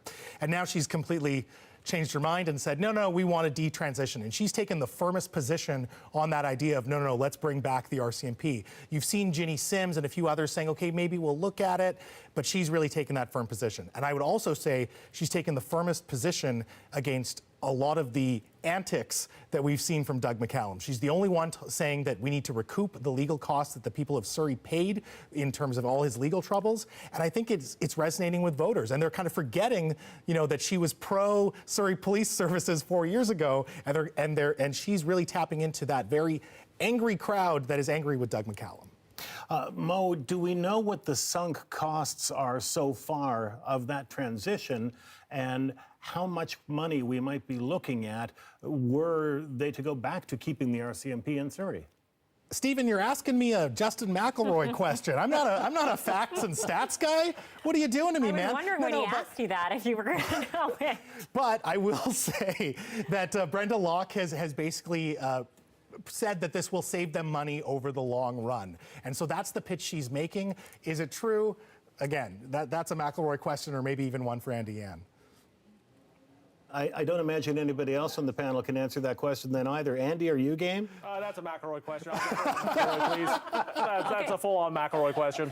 So maybe we need to go to Justin McElroy. Maybe we need to go to Justin McElroy for that. Is that possible, Director Mark? Are we able to go to Justin McElroy for this? Get him on the spot. Get him on the spot. Okay, we are going to go, I think, over to Justin. There you are. There we go. Justin? Yeah, there you go. You know, I missed the question. I was looking at the numbers. Well, exactly. And this question was about a number, which was if Brenda Locke should win this and makes good on her commitment to keeping the RCMP in Surrey, not moving to a municipal police force, what are we talking about as far as sunk costs go? Oh, I mean, that's probably, you know, you're looking at the upwards of at least the high 8 figures, so around like $50 to $100 million, if not more, to reverse all this. The big question is whether the province agrees to it or not. Right. Whether they think that it's too far down the line. You know, we've heard some whispering that maybe they'll try and guide Locke to keeping the Surrey Police Force, but changing elements about it. That's going to be the big question coming out of the night. If she wins, things will happen in Vancouver that might be different if Ken Sim defeats Kennedy Stewart, but those will happen over time. In Surrey, RCMP or Surrey Police Force, if Brenda Locke wins, that's a question where all eyes will go to the provincial government immediately. Okay, Justin, thank you for that. And panel, we're actually not coming back to you. So, you know, you kind of threw it away from yourself and hopefully you'll get another shot later on. I think now, Stephen, we are heading to Dan Burritt, who is at Kennedy Stewart's headquarters in Vancouver. Dan, are you there? There he is. Okay. I am indeed. Am I indeed? Dan, what are things looking like there? It looks like you got a couple more people tonight. Yes, a few more people trickling in, you know, when the music's going and they're doing Sade covers and open up the bar, you know, it's a little bit more exciting. We're expecting things to get going just around 9 o'clock when Brenda Bailey, the MLA, is going to be coming out and acting as a kind of MC, a host for the evening. We're expecting Wayne Sparrow with the Musqueam First Nation to come and give a traditional greeting, and organizers do expect some council candidates, Alvin Singh, among others, to be here. Just had a chance to chat with some supporters of Forward Together who have been out doing some main streeting, the hard, dirty, perhaps unheralded work that goes into these campaigns. They think a couple of points. A, it will be very close. Housing was the big issue that they heard about, and they said they do believe it will be a mixed council. They do expect some Greens to be re-elected. The Greens did not field a mayoral candidate this time. And they said, interestingly, even if Kennedy Stewart doesn't win, and for example, Ken Sim wins, they note that he only gets one vote in the weak mayor system that Vancouver runs with. So they are expecting a mixed council, mixed slate, and whether or not things can actually go through is going to be challenging. They do note that Ken Sim does have more of some higher profile candidates with ABC, Sarah Kirby-Young, Lisa Dominetto, Beck Lai, those folks who have decided, who are well-known names, former NPAers who have gone into that. They also said voters, particularly in the West End, wanted to know, when they were out main streeting, who Kennedy Stewart was connected with, and they wanted specifically to know whether he was connected with the NDP. Perhaps they forgot that he was an NDP MP for a number of years here in Metro Vancouver, and they said once they told them that David Eby and Jagmeet Singh had endorsed him, they said they were on board. But again, sustainability also came up as something they heard about. They said they didn't hear too much about public safety, but again, that may be depending on the neighborhood you're working in. But it was housing, which was the #1 issue that they heard about while out campaigning for Kennedy Stewart. All right, Dan Burritt live at Kennedy Stewart headquarters tonight. Thanks, Dan. Well, we are giving the panel another chance to answer one of our questions, so let's head back to Andy, Mo, and Ginger. Andy, you know, in several cities, not just Vancouver and Surrey, there's a big emphasis on reducing red tape at City Council when it comes to housing. You know, these lofty goals like 3 days for a renovation permit, 3 months for some home construction. Now it can take months, even years for some of this stuff.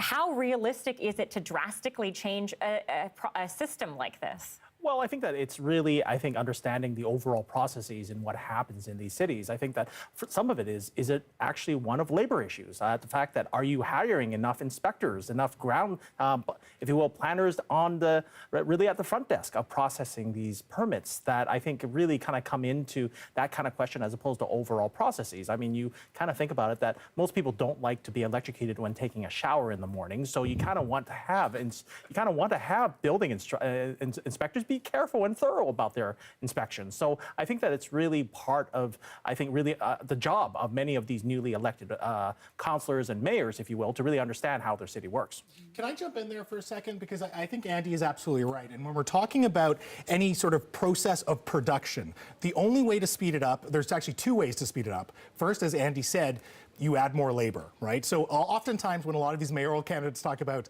you know, reducing red tape and speeding up the processes, they're not talking about how much labor they're going to add. The other way is automation.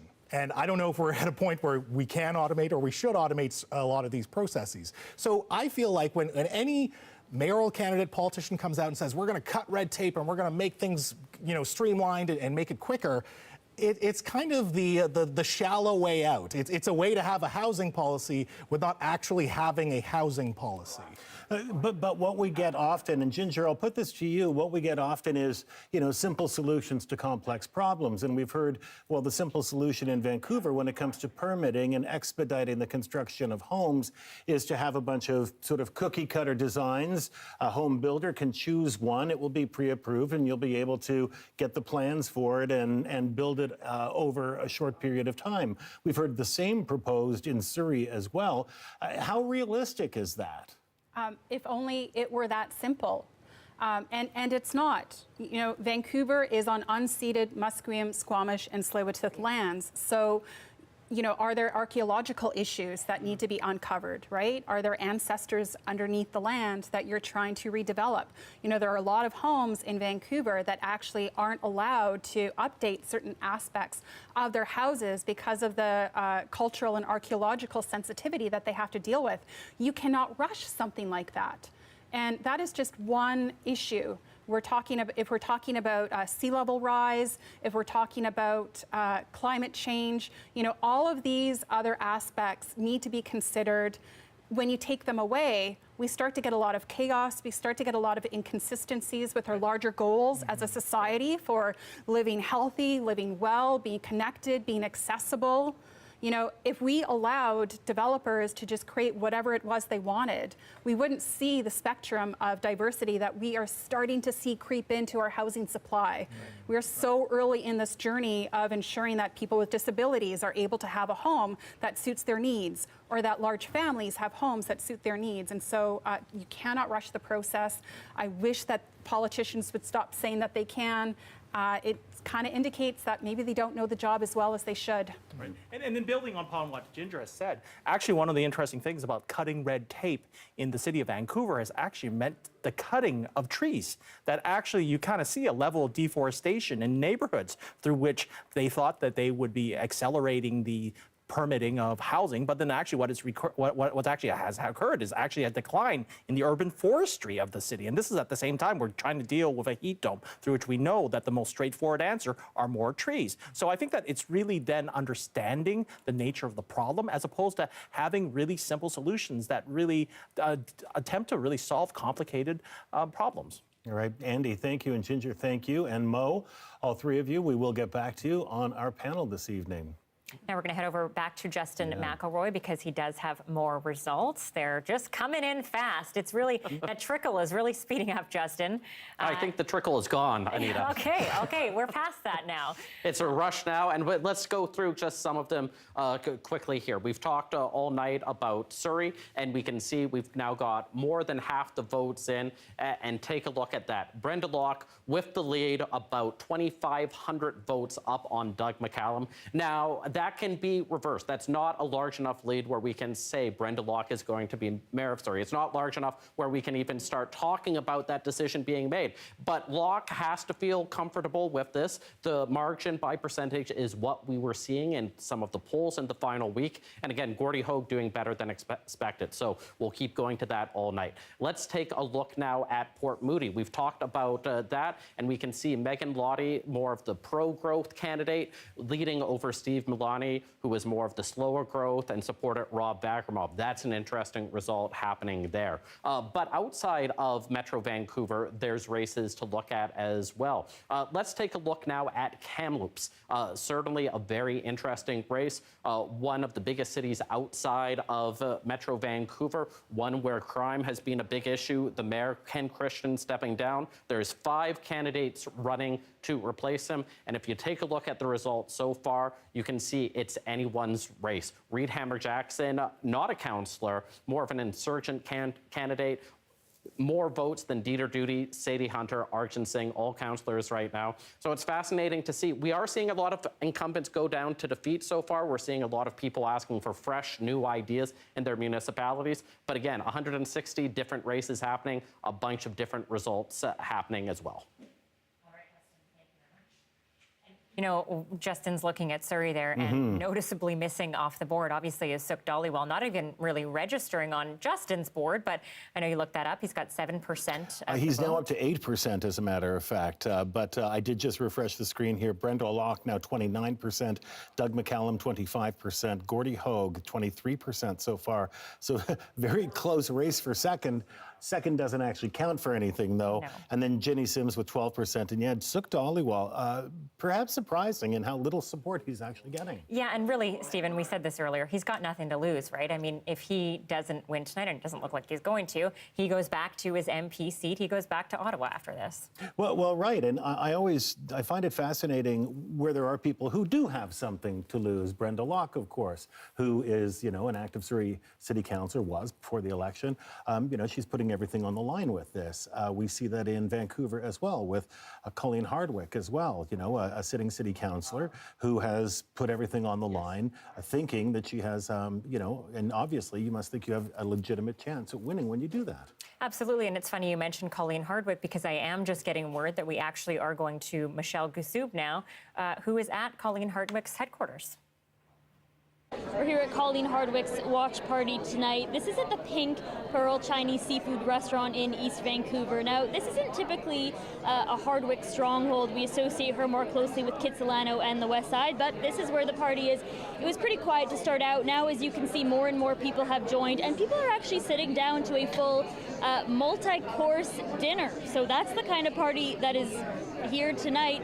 We actually bumped into Hardwick as she was walking in, and she told us that she spent the day in a caravan of vehicles with her supporters and staff with signs up, and they actually drove around to all the intersections, all the blocks that would be affected by the Broadway plan. Now, we know Hardwick passionately opposed to that plan, and she said that as she was driving, she was thinking about what would be happening to those neighborhoods if she doesn't get elected tonight. So, you know, that's Hardwick for you, determined and passionate till the end. You know, things are still getting sorted out here tonight, but one more thing, I think we are at the only watch party that has 2 major aquariums full of lobsters. So a little color for you from Hardwick's watch party in East Vancouver. We'll see if the lobster makes it through the night. Yeah, okay.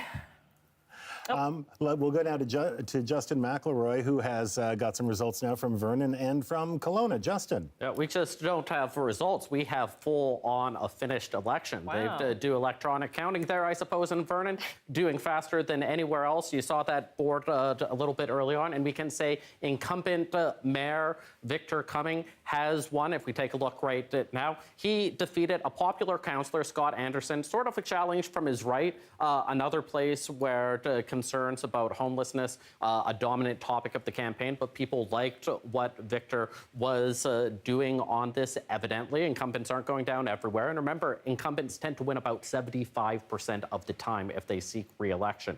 But it's a different story so far in Kelowna, the biggest municipality in the Okanagan.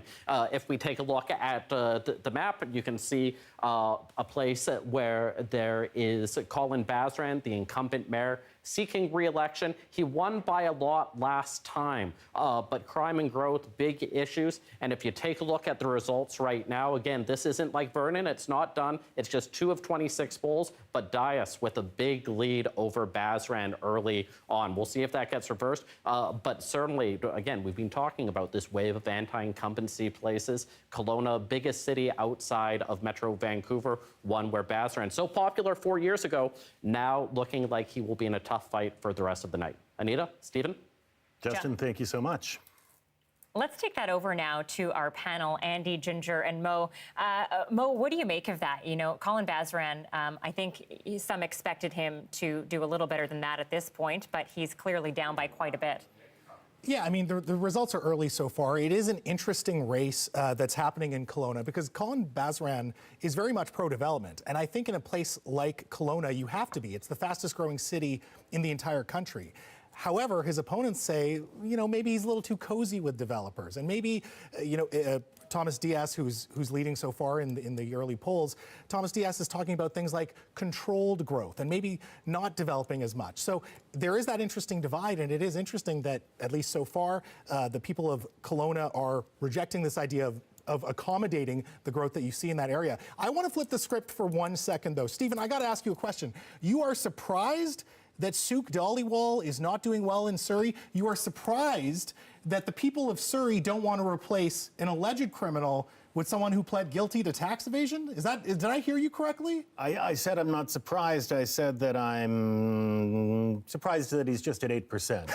I'll tell you what, I'm not. Yeah, I am, and as you said, we'll wait until after Halloween to see where Doug McCallum comes out. Yeah, I was just going to say, look at where McCallum's at, Mo. You know, because alleged, still alleged for him. You can still say alleged there, and you can't in the case of Sukh Dhaliwal. So it's interesting because I had a conversation a while ago, and somebody told me nobody in Surrey cares about what Doug McCallum did. So I don't know. Do they care about what Sukh Dhaliwal did?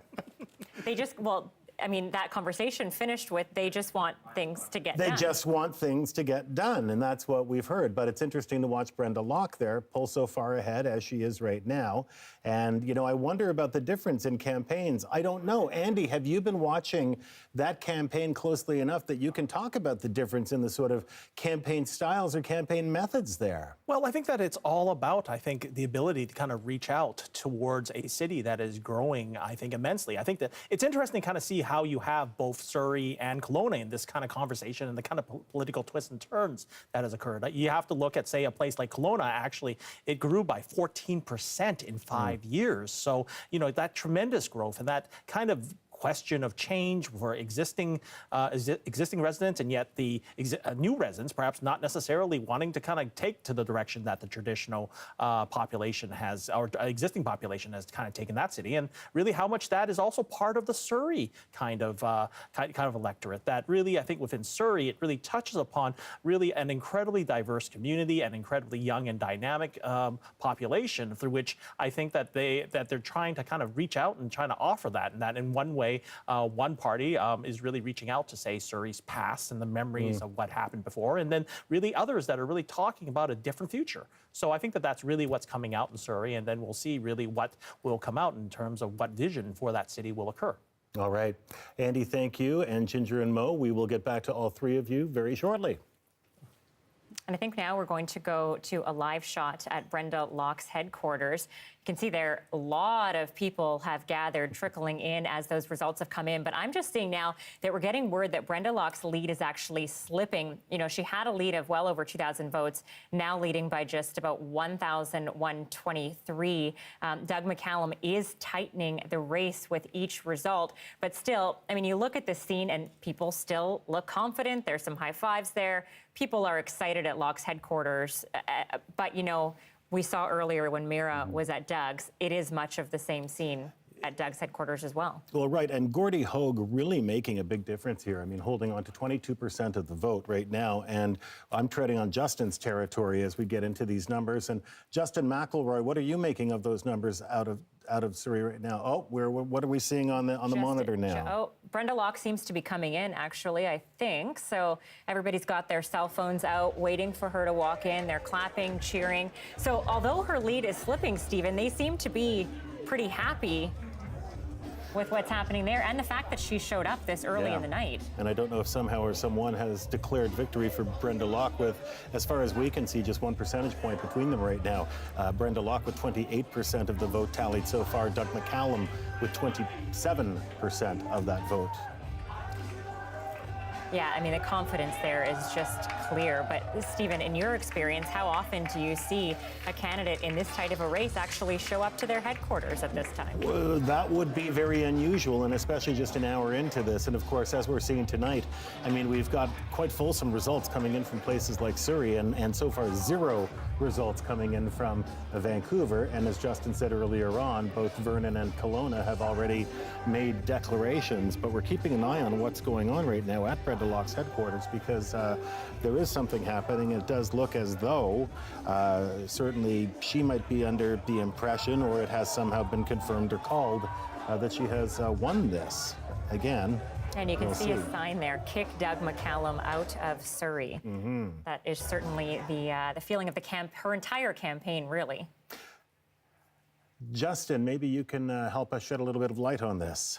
Yeah, I mean, Surrey has been interesting all night, and the first major city to really get all of its votes in. Brenda Locke seems confident, but is it too early to call? Well, let's take a look at, do we have that results board ready to take a look at where we are for Surrey? Let's go there right now, and you can see, oof, those numbers are close. 99 of 130 polls in, so we still have some room to go. McCallum and Locke, that's just an 1,100 vote lead for Locke. So we don't know, maybe Locke has heard where those results are, where those remaining polls are, that has made her really optimistic. But that's too close to call at this point, you would have to think. A strong third place for Gordie Hogue, and then Ginny Sims a distance fourth. We have results all over the place coming in now. New Westminster, if we take a look next, you can see Patrick Johnstone has widened his lead over Ken Armstrong, about 800 votes, with only 3 polls left. you would have to think that he's on his way from becoming a councillor to a mayor. Still, anything can happen with those final votes. So we talked about going to the deluge of results. We're starting to get mayors now elected or close to elected throughout Metro Vancouver, changing the tenor of what these city halls look like. Of course, one place we haven't gone yet is Vancouver. Not sure why, whether they're waiting for all the polls to close, including that final one at John Oliver that we talked about, but a lot of people pressing the refresh button on their screens right now, hoping to see what's happening there. Including us. Including us. I've been pressing that one over and over again, Justin, over the last little while. Thank you so much, and we'll get back to you as soon as we have some more numbers coming in. Okay, let's head over to our panel now. Ginger, Andy, and Mo standing by. Ginger, what do you make of the fact that Brenda Locke has showed up at her party this early with such a tight lead? What kind of confidence is she exuding there? Maybe she's a little confused because it's still really early in the night and we still have a lot of polls that need to provide us with their numbers. It is nice to see a full room. I will say that because we don't often see elections where, a lot of people will show up, this early on with that celebratory attitude. So, I think this is the point in the night where I say, congratulations to everyone who ran. This is a really good, effort on all of your behalf. So, enjoy the night. We do actually typically see that in Surrey races. I've been in the field quite a bit during Surrey elections, and you often see people starting to party there early on in the night. And it's an honor just to be nominated, as they say. I'm not sure what to make of what we just saw, though, because I didn't actually see Brenda Locke enter the room. Did any of you guys see that? Did we see her enter the room? No, I don't think so.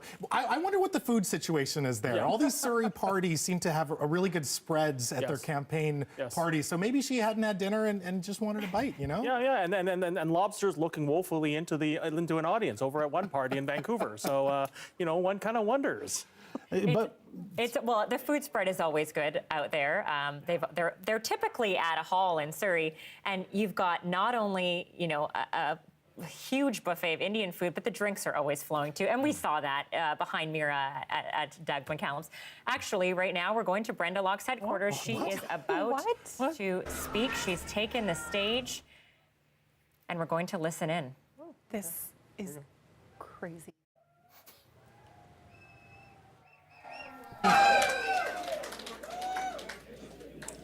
Thank you for being here to celebrate this victory tonight. It is so nice of you to join us today. We acknowledge that we are on the shared traditional territory of the Coast Salish First People on which this city is located, and so we acknowledge the Semiahmoo, Katzie, and Kwantlen First Nations. We are indeed blessed.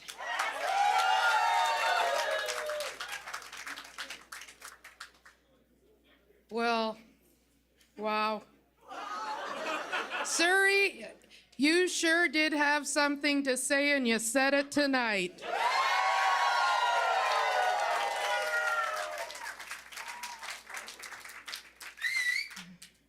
You sent a very big message to Doug, to his crew, to his land speculators, to his buddies, to the political establishment in Surrey, and really, really to voters everywhere. Thank you very much. You said you wanted a very big change, and boy, did you ever get it.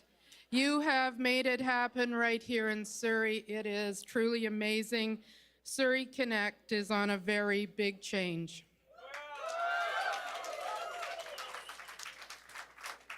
A big change for public safety, for ethics, for development, and for transportation in our city. A big change. There are lots of comments made about our city, but let's face it, they don't know who we are.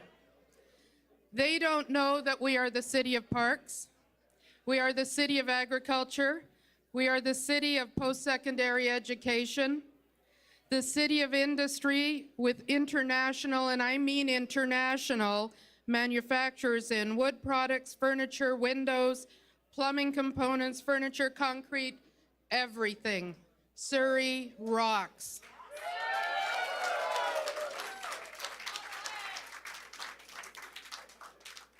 They don't know about our IT.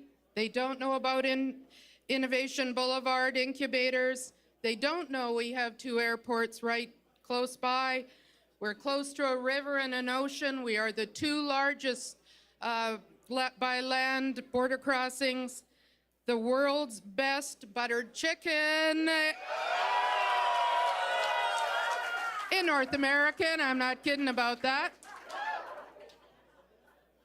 We have a beautiful, beautiful mosaic of culture with First Nations and international people from all over the world. They don't know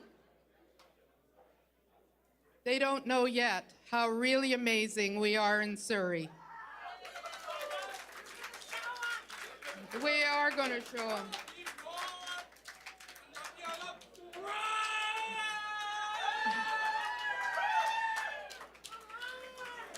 But still, we have work to do, and we have our work cut out for us. We need better healthcare services. We need to stabilize public safety. We need to clean up our city. We need to make it faster and simpler for permitting with a single application pass. We need to bring stakeholders back to the tables for better solutions. Thanks, Rick. Thanks, Rick. But the first things are first. How about, first of all, we need to keep the Surrey RCMP right here in Surrey.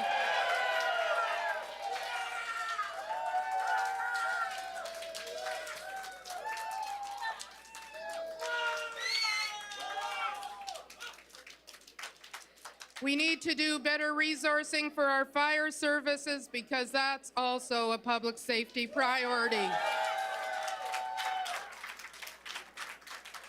We need to avoid a $521 million expenditure, Cornell.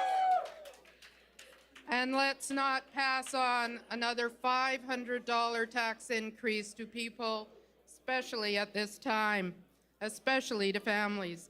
Let's build a city we are proud to call home. Let's let everyone know we are a modern agriculture, manufacturer, IT city that is diverse of its people and an engine of this province. Speaking of engines, I want to thank the very incredible team of candidates that ran with me in this race, and I want to get them to come on up as I call their names. Mr. Harry Baines.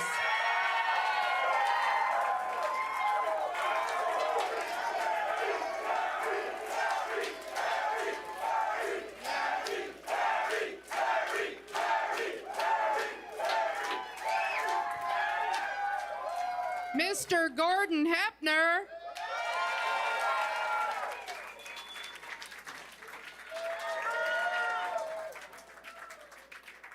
Miss Ramona Captain, come on up, Ramona.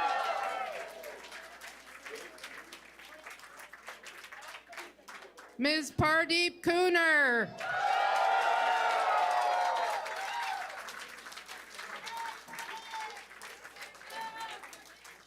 Mr. Will Kwok.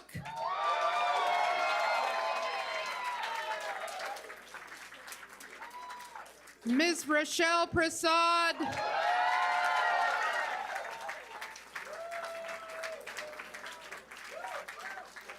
Mr. Sebastian Saida.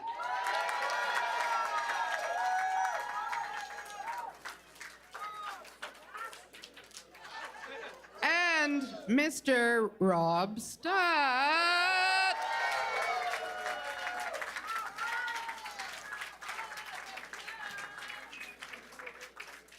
All of these people worked so very hard for your vote. They pounded the pavement for weeks, day after day. They made calls, they went to events, and they reminded me what a really, really incredibly great team looks like. They absolutely were incredible, and I thank them so very much.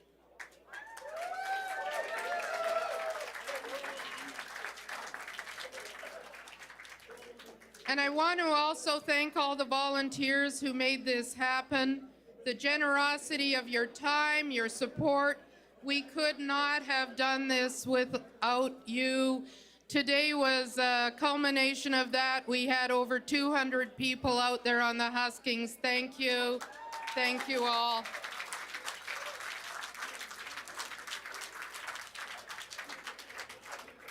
To our donors, you are so integral to our campaign. You helped us buy signs to signal that signaled to everyone it's time to vote. You helped us with advertising, with office space, and events like this, and so very much more. Thank you to all those donors.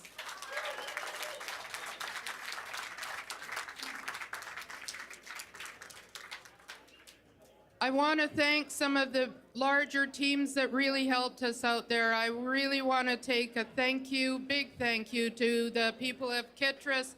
Thank you so much.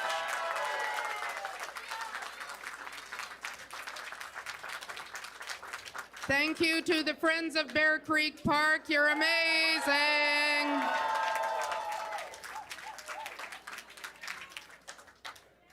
Thank you to our families. Thank you for your supporting all of our efforts. My family's here, and I know others are here. Thank you all very, very much.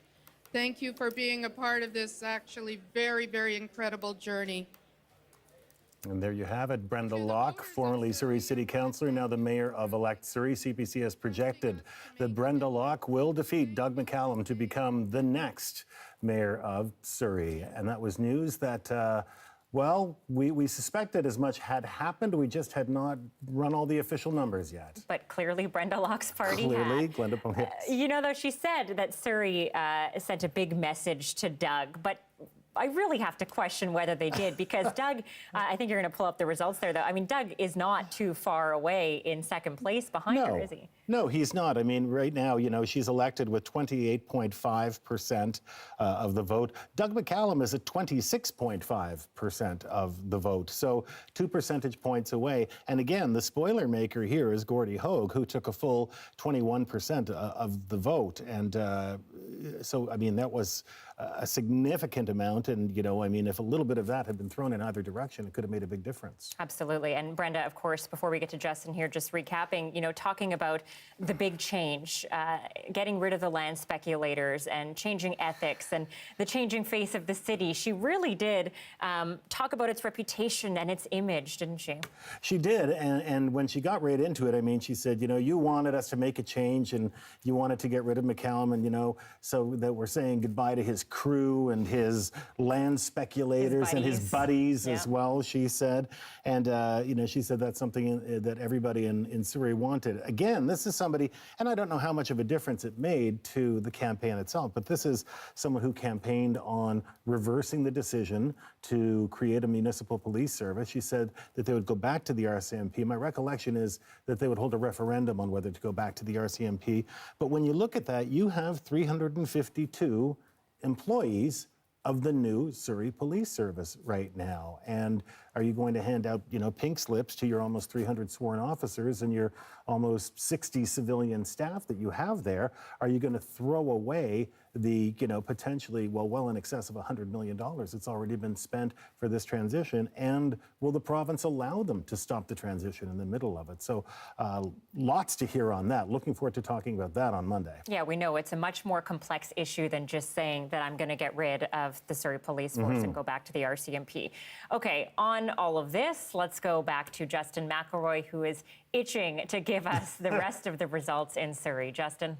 Yeah, and when we look at why we can project now that Locke is going to become the mayor of Surrey, this is the numbers that we are looking at. And if you take a look at this, it's Brenda Locke up by more than 2,000 votes with just 18 polls remaining. We just think that's too large of a number for McCallum to reverse what's been a general trend over the evening of losing just bit by bit in polling station after polling station. Now, the interesting question also is, how is this council going to work? You know, the last 3.5 years after 3 of Doug McCallum's Safe Surrey coalition councillors, including Locke, left the party, everything was decided by essentially a 5-4 vote. It became very acrimonious. Well, right now, as the results are in for council, only 4 of Brenda Locke's Surrey Connect councillors are currently leading. There's 2 people from Surrey First that are in the top 8, and there's 2 people from Doug McCallum's Safe Surrey coalition, incumbent councillors Doug Elford and Randeep Nagra. So it'll be interesting if that's the case again, if it's another 5-4 place. Will Locke be more conciliatory? Will she try and reach across the aisle? Or will we see some of the same very split votes? That's a question for the months ahead. For today, though, for Brenda Locke, if these results hold, it's celebration, and then the weeks to come, does her big promise about restoring the Surrey RCMP come to fruition, or does the provincial government have something to say about it? Justin McElroy, thank you. I'm sure our panel has something to say about it. Mo Amir, Ginger Gosnell-Myers, and Andy Yan joining us once again. And, well, just first off, some reaction, Andy, on the victory by Brenda Locke. Well, I think that it's actually interesting to actually see that you only have a 30% turnout rate, that you actually find that, well, within the last 2 previous elections, it was in 2014 and 2018, that it was a 33%. And I think that this is really, I think, part of this kind of conversation about the state of local democracy and really how you can have such a small proportion of the population determining who sits in the mayor and council seats. And I think that this is really, I think, one through which I think is reflecting that. I think that part of this is actually going to be really if she's going to be able to kind of be conciliatory and work as a team, as opposed to, I think, really, I think the kind of massive majority that could set up a real simple mandate. But I think it's far from that. And Mo, you're hip to all the new media, and I do wonder, you know, I have this very old-fashioned view of how to gauge success when it comes to an election campaign, which is, gosh, look at all those lawn signs out there. I know, obviously, the campaign is much more than that. But, you know, what did we see in the difference of the campaigns between Locke and McCallum? I mean, we know that the modern way of campaigning now is, you know, social media, targeted, spend your money where it's best spent, and, you know, don't hit the people who aren't going to consider you in the first place.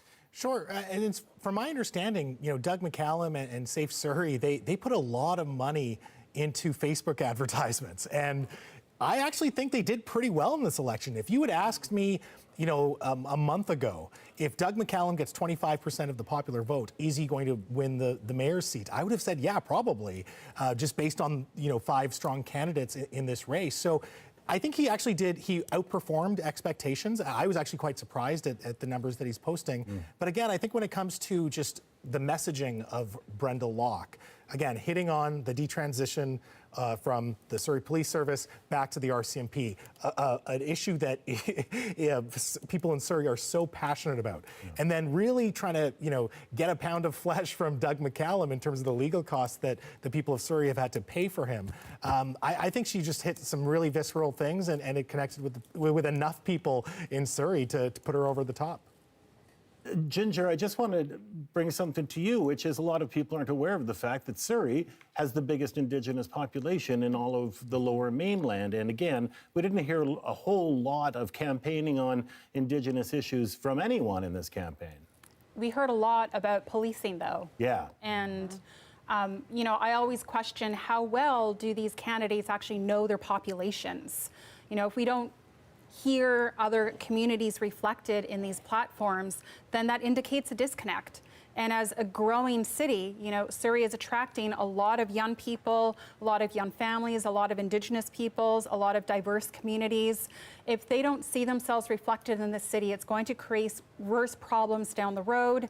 And that is something that police alone are not going to solve. You know, and so we're kind of back to where we're at in the Vancouver election, which is, you know, let's put more police on the road and that's going to solve everything. And it actually doesn't. And so I think, you know, Brenda we need to see more from our candidates in demonstrating that how well they know their communities. All right. Thank you again, all three of you, and we'll check back with you in just a little bit. Right now, Justin McElroy has, well, another slew of results coming in. Justin. Yeah, a lot of big cities, a lot of results, a lot of change in city halls around this province. Let's take a look first at Victoria. We haven't been there yet today, but certainly one of the most interesting races, one where Lisa Help stepping down after 2 terms. The question was going to be, was it a councillor that generally supported her agenda getting in Marianne Alto, or one that wanted a bit of a change? And you can see it's very close early on between Marianne Alto and Stephen Andrew, but Marianne Alto, the pro-Lisa Helps councillor, has a bit of a lead there. But there are places with a lot more results in, and in some cases have completely finished. Let's take a look next at Port Moody, where we can say Megan Lottie will be the next mayor of that city. Just one station left to report, but up big against Steve Milani. That's not going to change with that number of votes. So Lottie, who opposed Backramov the last 4 years, Milani supported him. Lottie wanted to get going on more development around the SkyTrain stations. She will be elected. She will have, if you look at the results on council, generally pro-growth, although there is a split and there's going to be fierce debates, just like there has the last 4 years. Let's keep going. Let's see a few more results now as we see Kamloops. This is all finished. 21 out of 21 polls, and we can see Reed Hammer Jackson, an insurgent campaign, an anti-establishment campaign, winning there against, you can see, Dieter Duty, a councillor, gone. Sadie Hunter, a councillor, gone. Arjun Singh, a councillor, gone. It's going to be a real big shakeup in Kamloops as a result of this election. And then finishing off, let's take a look finally at Kelowna. Only 7 of 26 polls there, but look how big that lead is for Tom Dias. That's going to be incredibly difficult for Colin Bazaran to come back from. Remember, 4 years ago, we said Bazaran more than doubled Dias's lead at the end of the election night. This time, Dias has almost doubled the amount of Bazaran. So a lot of results happening that are changing the makeups of city halls in cities big and small, in Metro Vancouver, outside of Metro Vancouver. Some exceptions, certainly, but so far the prevailing mood seems to be one of getting new blood in and changing the direction that cities have been going on. Stephen, Anita? Justin McElroy, thank you. We're actually going to go now to Brady Strachan, who is in Kelowna. Brady, pretty significant difference there. What's changed? Yeah, Anita, as Justin just said, it's almost a 2-to-1 lead for Tom Dias against incumbent Colin Bazaran.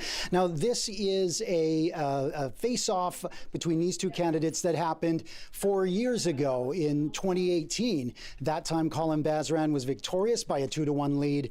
It seems like a lot have changed in voters' minds since then if we look at these preliminary results. Now, this is only 9 of 21 polls, but it is a very sizable lead for Tom Dias.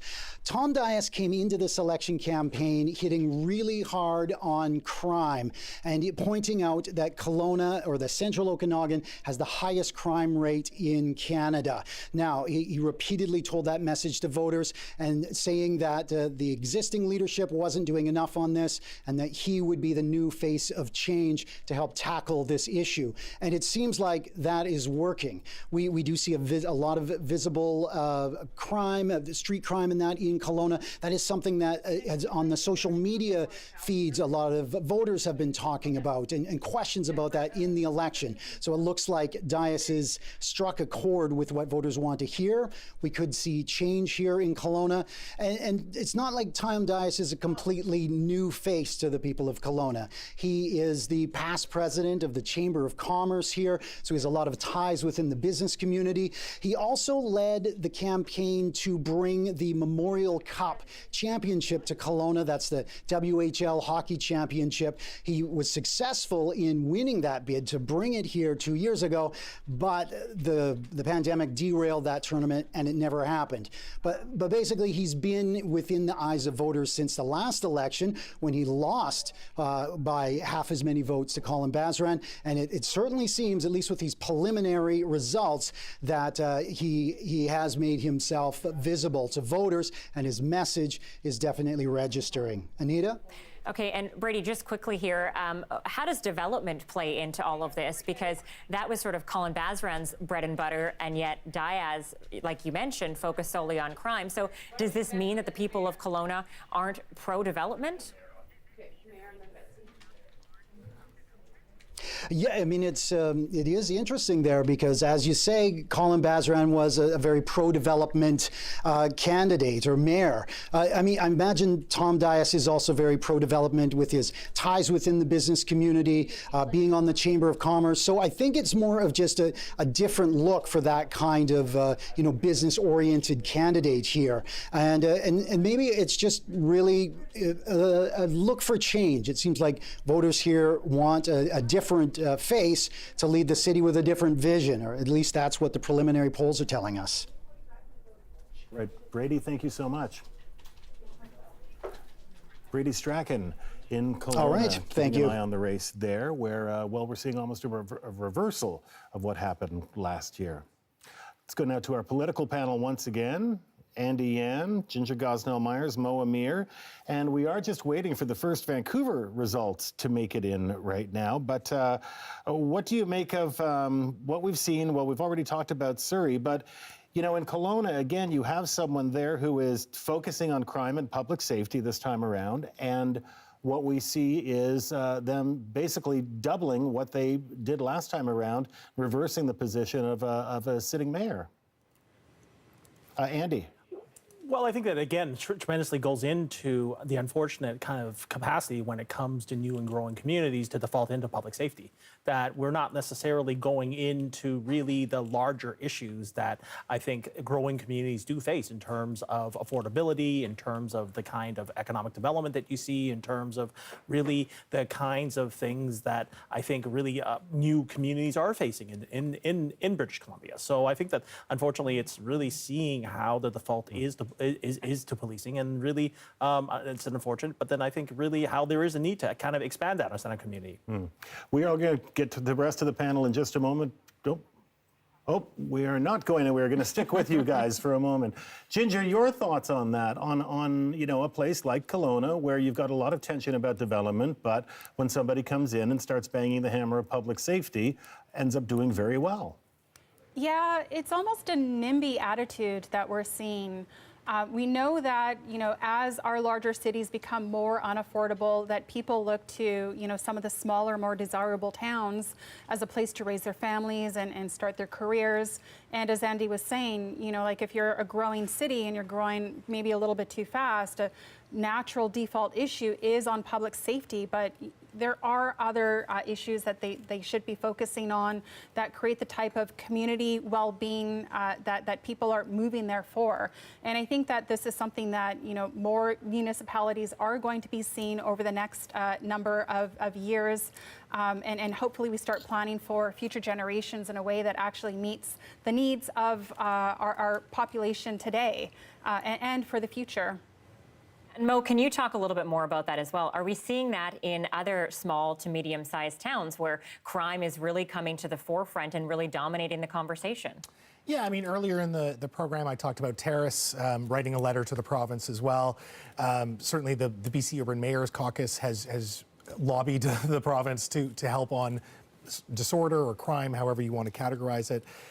Kelowna is very interesting. Thomas Dias really ran on this idea that Kelowna is the crime capital of Canada, and I'm sure Justin McElroy can jump in and whether how true that is. But it'll be interesting to see what we see in Vancouver and Victoria. Mo, we're just gonna cut you off there because politely, Doug McCallum is speaking in Surrey. We're gonna go to him right now.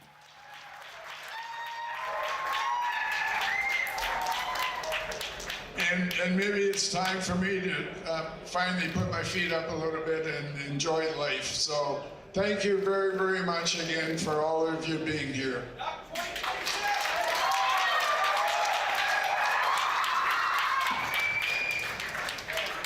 Okay, a short and sweet concession speech from Doug McCallum. You heard it there. He's going to relax, put up his feet.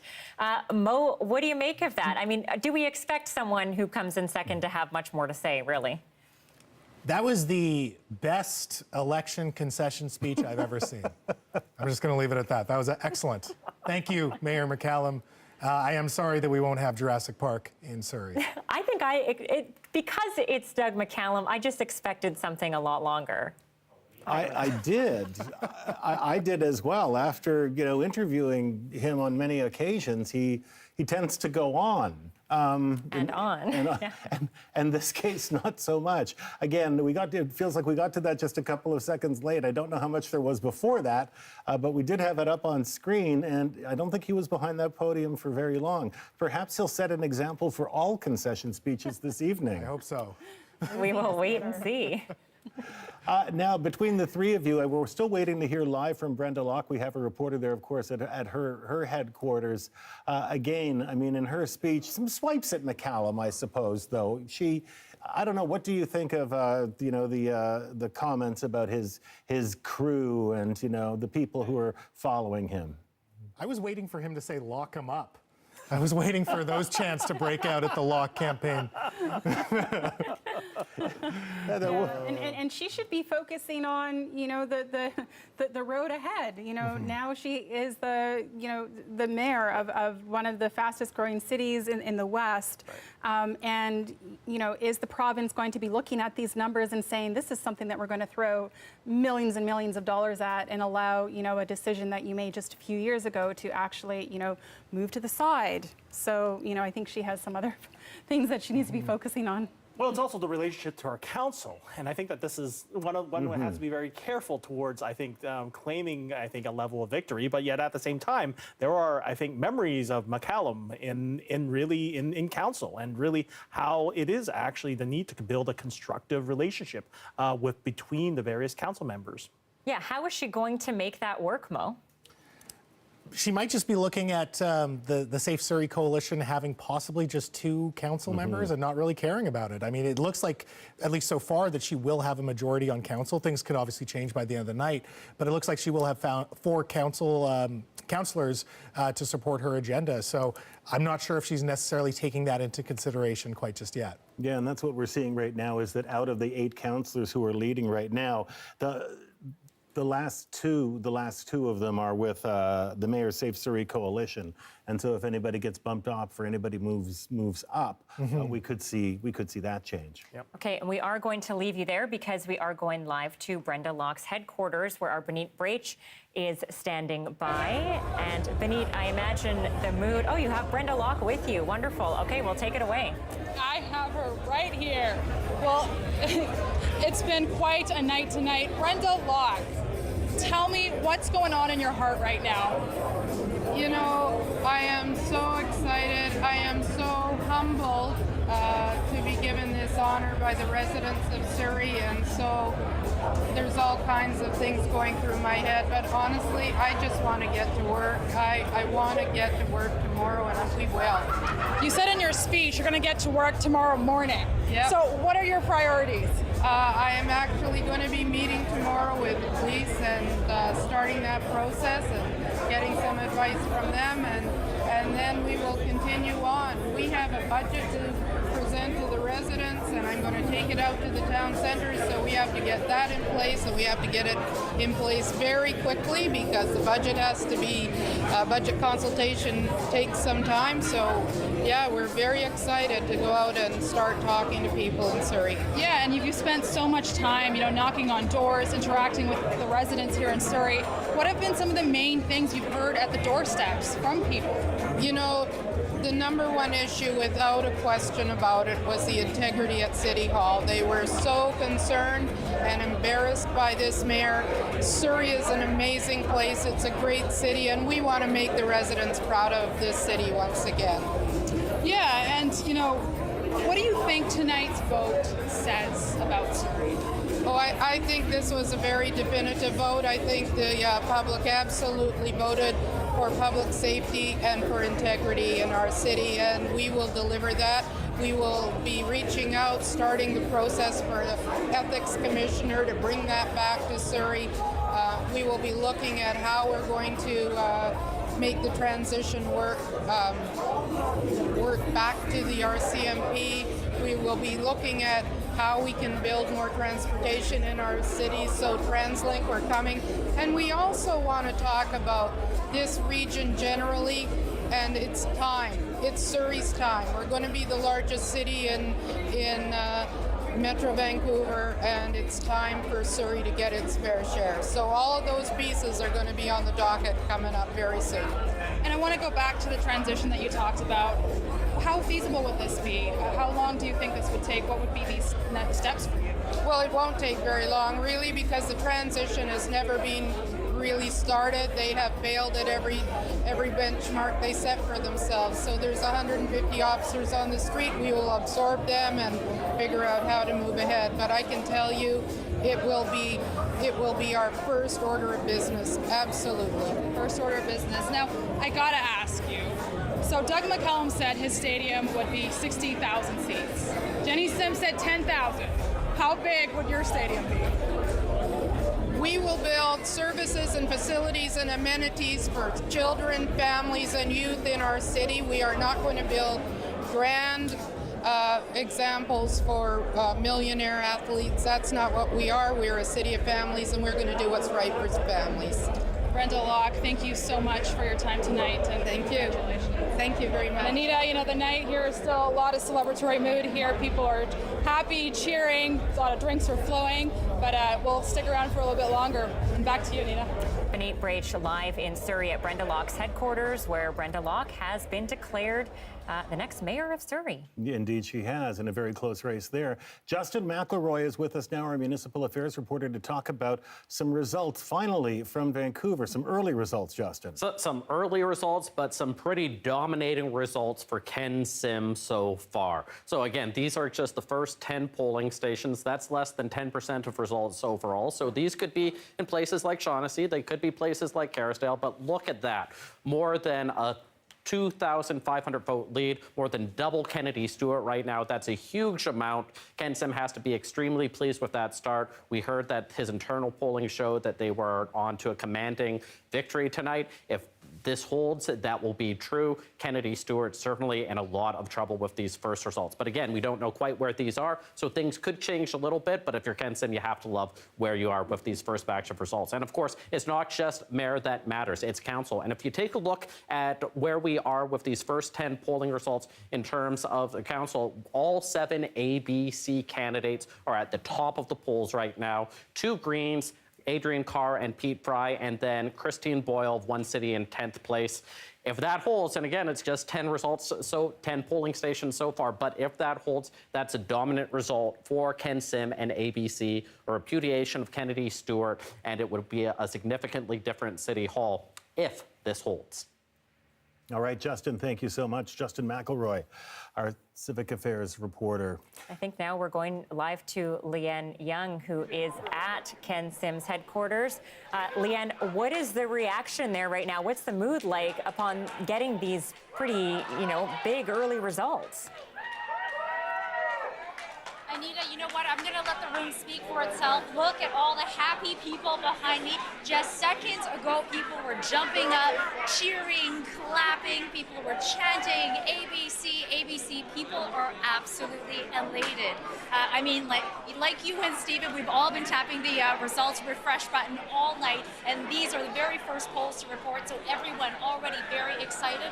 We've got the PR director right behind me. He's been telling me through the night as he's seen each of these polls trickle in. The very first poll that came in, huge whoop, and then after that, a breath of relief as they're watching the rest of those come in. I mean, it's only 10 at this point, but people are already very excited about what they've seen, particularly with the number of councillors that are taking that top spot. And I've got Rebecca Bly with me right now. She's an incumbent, and she is running.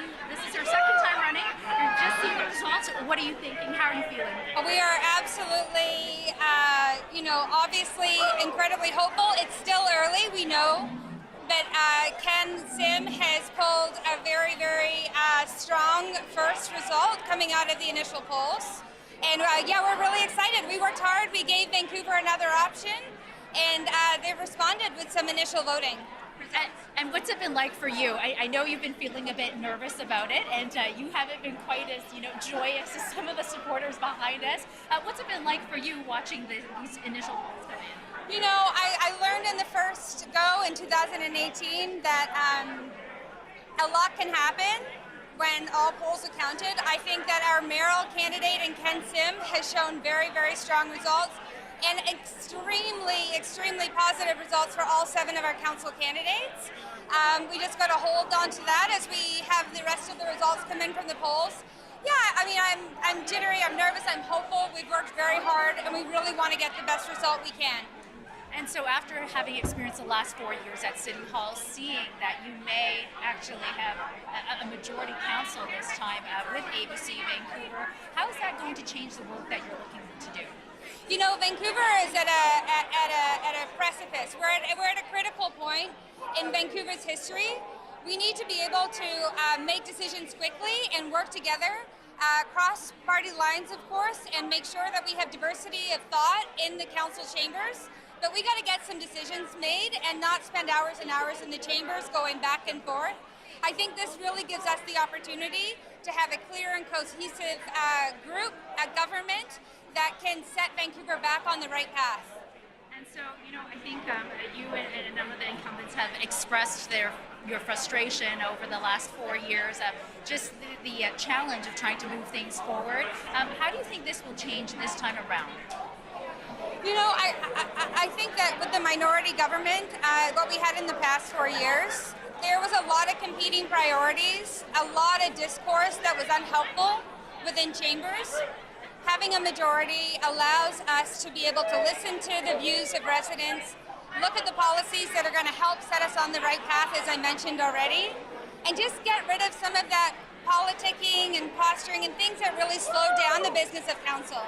Okay, all right. Thank you so much for talking to us. Rebecca Bly, she's an incumbent, a city councillor, and you can see the room behind me. People are very, very excited about what's ahead. So, you know, I'll talk to you again in a little bit, Stephen and Anita, and let you know how it goes. Yeah, you definitely got a vibe there. Leanne Young at Ken Sim's headquarters in Vancouver. I'm Anita Bathe. This is Stephen Quinn, and you're watching BC Votes 2022. This is CBC's live coverage of BC's municipal elections. And we are bringing you results from right around the province, everywhere: Vancouver Island, Victoria, Nanaimo, Kamloops, Kelowna, Prince George. We've got reporters found out across the province. And of course, Justin McElroy, our own civic affairs reporter in Vancouver, is here as well. Right now, though, let's go to Dan Burrett, of course, CBC News anchor, who is at Kennedy Stewart's camp right now. Hi to you, Dan. I find that, gentlemen, very early results. I'm going to be very early results. Be a little bit quieter I had to make sure I made time out of my schedule to be down here today, and I want to welcome each and every one of you here and wish everybody good luck. We will get back to Dan in just a little bit. There seems to be someone at the podium there, and he's trying to keep his voice down. So Justin McElroy, as I mentioned, is with us this evening, keeping very close track on results right across the province. And Justin. Yeah, we've got a lot of them to go through. Let's start with a place that we haven't been for at a while, Victoria, the capital city. Over the course of the evening, Marianne Alto has extended her lead over Stephen Andrew. Stephen Andrew reportedly has conceded already with these results, and on the council level, it's a slim majority of sort of pro-Alto, pro-more housing, pro-development councillors who have been elected. So it's close there, but it's looking like Lisa Helps's agenda and vision for the city going to mostly continue with Alto in the lead there. Let's take a look now, going to other races at Langley City. This is over. The election is finished. Nathan Pahal, a young urbanist councillor, has been elected, defeating Val Vandenbroek, the current mayor of Langley City. The council in Langley City didn't like Vandenbroek. There was a lot of conflict between her and the rest of council, of which Pahal was one of them. Voters there speaking loud and clear. That's a big result, 2-to-1 margin for Pahal. Moving on, we can take a look now at the municipality of Maple Ridge, as we see Dan Roomy has been elected, defeating Mike Morton, another incumbent down tonight. You know, we said Morton had been someone that wanted to be tough on crime. That's what he was elected 4 years ago. But obviously, there had been a lot of issues in council. This has also been a theme during the evening. Mayors who led dysfunctional councils, who couldn't get everyone on board, who did things my way or the highway, Either their successors aren't doing well tonight, or they themselves are not doing well. Morden down in Maple Ridge. Continuing, as we take a look now at Prince George, and look at that. Simon, lots of people thought that it would be Terry McConaughey, the Prince George councillor, who would win here. Instead, it's Simon Yu, unheralded, up by quite a bit there. Prince George, another place in the interior where crime, homelessness have become big issues, a dominant topic of conversation, and where sort of the establishment candidate in Terry going down to defeat. So a lot of themes starting to emerge over the course of the evening, a lot of really interesting results. Like we said, a lot of change at City Hall, including Penticton. John Fasilaki was the incumbent. He's gone down to defeat as well. Julius Bloomingfield, a councillor up there, up by 200 votes over another candidate, Jason Rainin, and up by more than 1,300 votes over Vasilaki. So change in the air at a lot of city halls across British Columbia this evening. Really interesting stuff, and we see in Vancouver that seems to be the theme so far as well. Justin McElroy, thank you so much. Justin McElroy, our municipal affairs reporter, keeping track of results right across the province, right across the Lower Mainland for us. Let's go back to our political panel now, who's been with us when we kick this thing off at 7 o'clock this evening. Andy Yen, Ginger Gosnell Myers, and Mo Amir. Did you get a chance to stretch over there? Did I get a chance to stretch? Yeah, a little bit. I mean, I'm finally happy that we see some Vancouver results. It's going to be interesting because I can't remember the last time that Vancouver City Council was composed of councillors that did not represent the NPA, Vision, or COPE, and it looks like we're very likely to head to that scenario. I think it has to be said, I know that the polls are preliminary, but wow, ABC ran a hell of a campaign. And Kareem Alam, who's kind of the strategist there, the organizer there, has proven himself to be the second best organizer in British Columbia. It's an upstart party. The runway that they had, they took full advantage of it. They took advantage of summer festivals. They took advantage of tapping into organizations like the Vancouver Police, like the business community. I remember hearing in the summer from friends of mine who are in VPD, friends of mine who work downtown and are business professionals, saying ABC or bust. And I would ask them, what policy of theirs do you like? And they just said, no, that's our guy. We've been told that that's our guy. So, you know, a huge coup, and this really does change the landscape of politics here in Vancouver. But we did hear Vancouver Police becoming very vocal in this campaign very early on. The endorsement by the Vancouver Police Union of Ken Sim certainly was not the beginning of this. I mean, pretty much since the beginning of this year, we've had a concerted effort by the police department to, you know, convince us through statistics, but to really put an emphasis on crime, on stranger attacks, on the everyday things that were making this city unsafe to live in, and they've been hammering away at that. Is it a surprise that someone who was in that camp, certainly not to the degree that Fred Harding was, but somebody who is in that camp ends up where he is now, and that would be Ken Sim? Well, I think, I mean, it's the whole fact of the matter is that it's not about just stats, it's about vibe. And I think it's really how, whether it's the VPD or any number of individuals have been able to kind of capture the vibe. And then, and then I think to give a sense of really, I think, really how people feel about the state of public safety in the city of Vancouver, and then really trying to provide an answer to really, or a rather simplified answer towards dealing with that vibe. And I think that this is really one of the kind of big challenges towards moving ahead, like going back to if it is going to be a ABC Vancouver victory, really what they are going to do in terms of their future policies. Yeah, and Ginger, can you jump in on that? Because how different is the city going to look with this sort of government? Well, Ken Sim doesn't have any public service experience.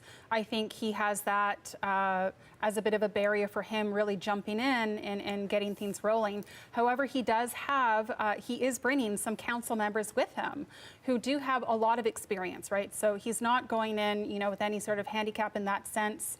However, from what we've heard from him, he has a lot to learn about how cities actually operate. I think that he is going to struggle to understand what staff are telling him in terms of how things can either start or stop.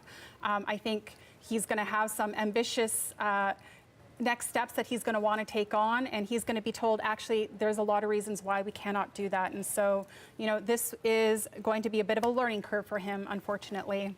I think Ken's biggest strength, though, is that, you know, when you think of Ken Sim as a CEO, he puts the right people around him. So it's going to be really interesting to see who his chief of staff is and who he goes to for policy. This is a guy that had 4 years of runway. Didn't really show up at council meetings, didn't become a policy wonk, didn't become, some charismatic guy, kind of ran a pretty mushy middle campaign, especially when you look at their platform. But the one thing he did right was put the right people around him, whether that was the NPA incumbents that left the party, whether that was Kareem Alam, whether it was bringing in Brian Montague, Mike Klassen, like really seasoned people and people with profile in the community. People who left the NPA or used to be a part of the NPA, essentially. Yeah, and Kennedy Stewart tried to make a point of that and tried to use that against him. Clearly, that did not work. What I wanted to do for Andy, I just want to crib my colleague Justin McElroy and what he said about the Ken Sim campaign, which was he lost by 900 votes last time around in 2018. He spent 4 years fundraising and getting into a position where he could run a good campaign. And then he said to the people of Vancouver, so how do you like 4 years of what you've seen? Do you want another 4 years of that? And clearly, the answer appears to be no so far. Right, and I think that's really, fundamentally he may have not necessarily shown up to council meetings, but he's also set up the groundwork, that he also had set up 4 years of groundwork towards the various neighborhoods and the various areas that through which aren't necessarily directed or included in toward the existing councils. So I think, we're perhaps seeing the fruits of his labor right now.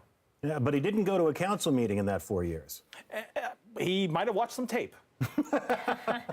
Thank you all. We'll get back to you. Andy Yan, Ginger Gosnell Myers, Mo Amir, our political panel. We are now heading over to Richmond, where our Karen Larson is standing by with Mayor Malcolm Brody. Well, it looks like a 7th straight term for Mayor Malcolm Brody, although with the 11,000 vote lead, you're not quite ready to call it yet. Is that correct? Well, with 2/3 of the polls in and a substantial lead, I do feel comfortable about it. But if we can be picky about this, it's actually my 8th term. Oh, pardon me. Well, full term, maybe 7th full term. Yeah, right. The first one was a year long after a by-election. That's true. Okay. I'll give you that. 21 years. What can you do in your next term that you haven't been able to achieve so far? Well, it's really a continuation of the kind of things that we've been talking about the whole time. The main issue, I think, this time was definitely housing and affordability. We are doing a full review of our official community plan. A lot of the answers that we need are going to come out of that review. So what are we going to do about rentals and affordable housing and new housing and the arterials, and do we go into the neighborhoods? There's going to be all those questions that we're going to have to answer, and that's going to really consume a number of those years. How closely are you watching the race for those last council seats? Oh yeah, the composition of the council is very, very important. There's so many capable candidates for the city council. It's a matter of knowing who the team will be, but there's so many capable candidates. It's certainly not a concern. It's just interesting and helpful to know. 73 years old, how many more campaigns do you have in you? Well, I think I'll go to 100, maybe more. I like your chances, Mayor Brody. Thank you very much and congratulations. All right, thank you very much. Stephen, Anita? Well, Karen, it's interesting because Abbotsford's former mayor, Henry Braun, 72 years old, said at 72 years old, I definitely don't have 4 more years in me, but a very different story for Mr. Malcolm Brody there. Thank you, Karen, live in Richmond tonight. Thank you.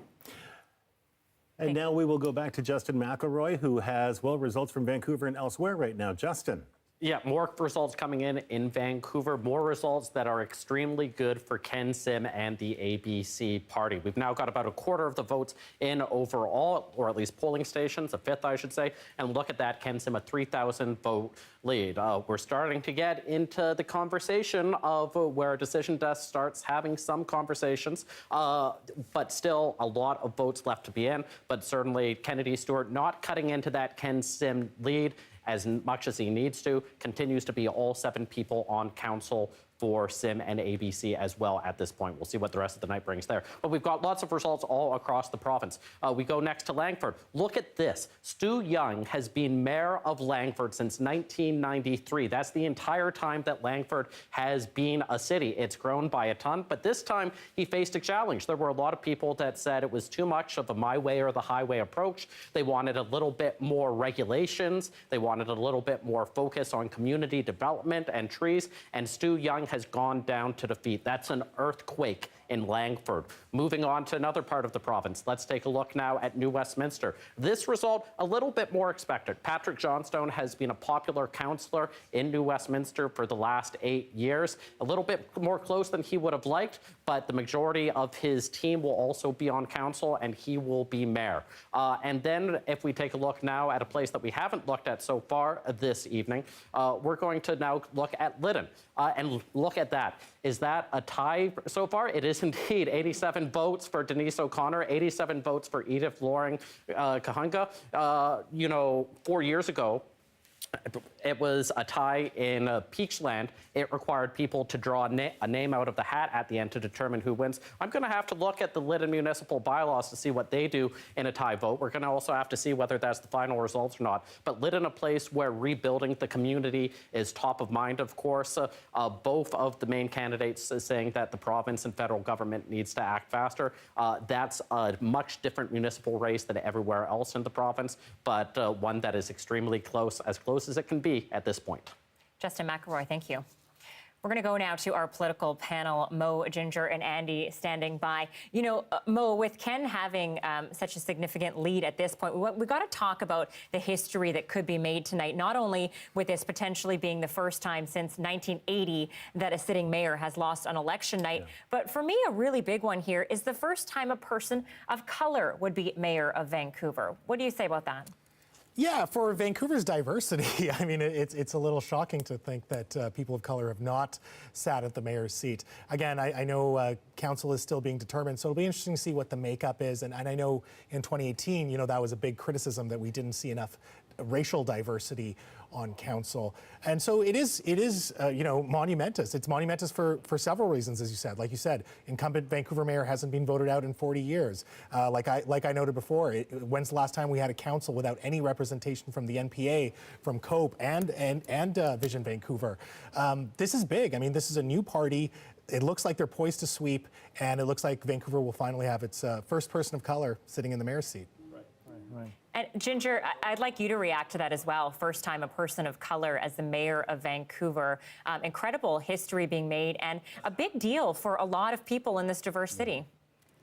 Yes, that's true. However, when we're looking at why diversity matters, you go back to the issue of safety in this campaign, and I don't believe that, hiring 100 cops, is something that represents the type of diversity that we hope to see in candidates. And so, he ran a successful campaign. He appealed to a lot of people. He definitely is a significant change. But when it comes to, I think, listening to some of the other people who I think are a little worried right now as to what a Kinsim majority on council actually means for them and the issues that they care about, because it has been a little divisive.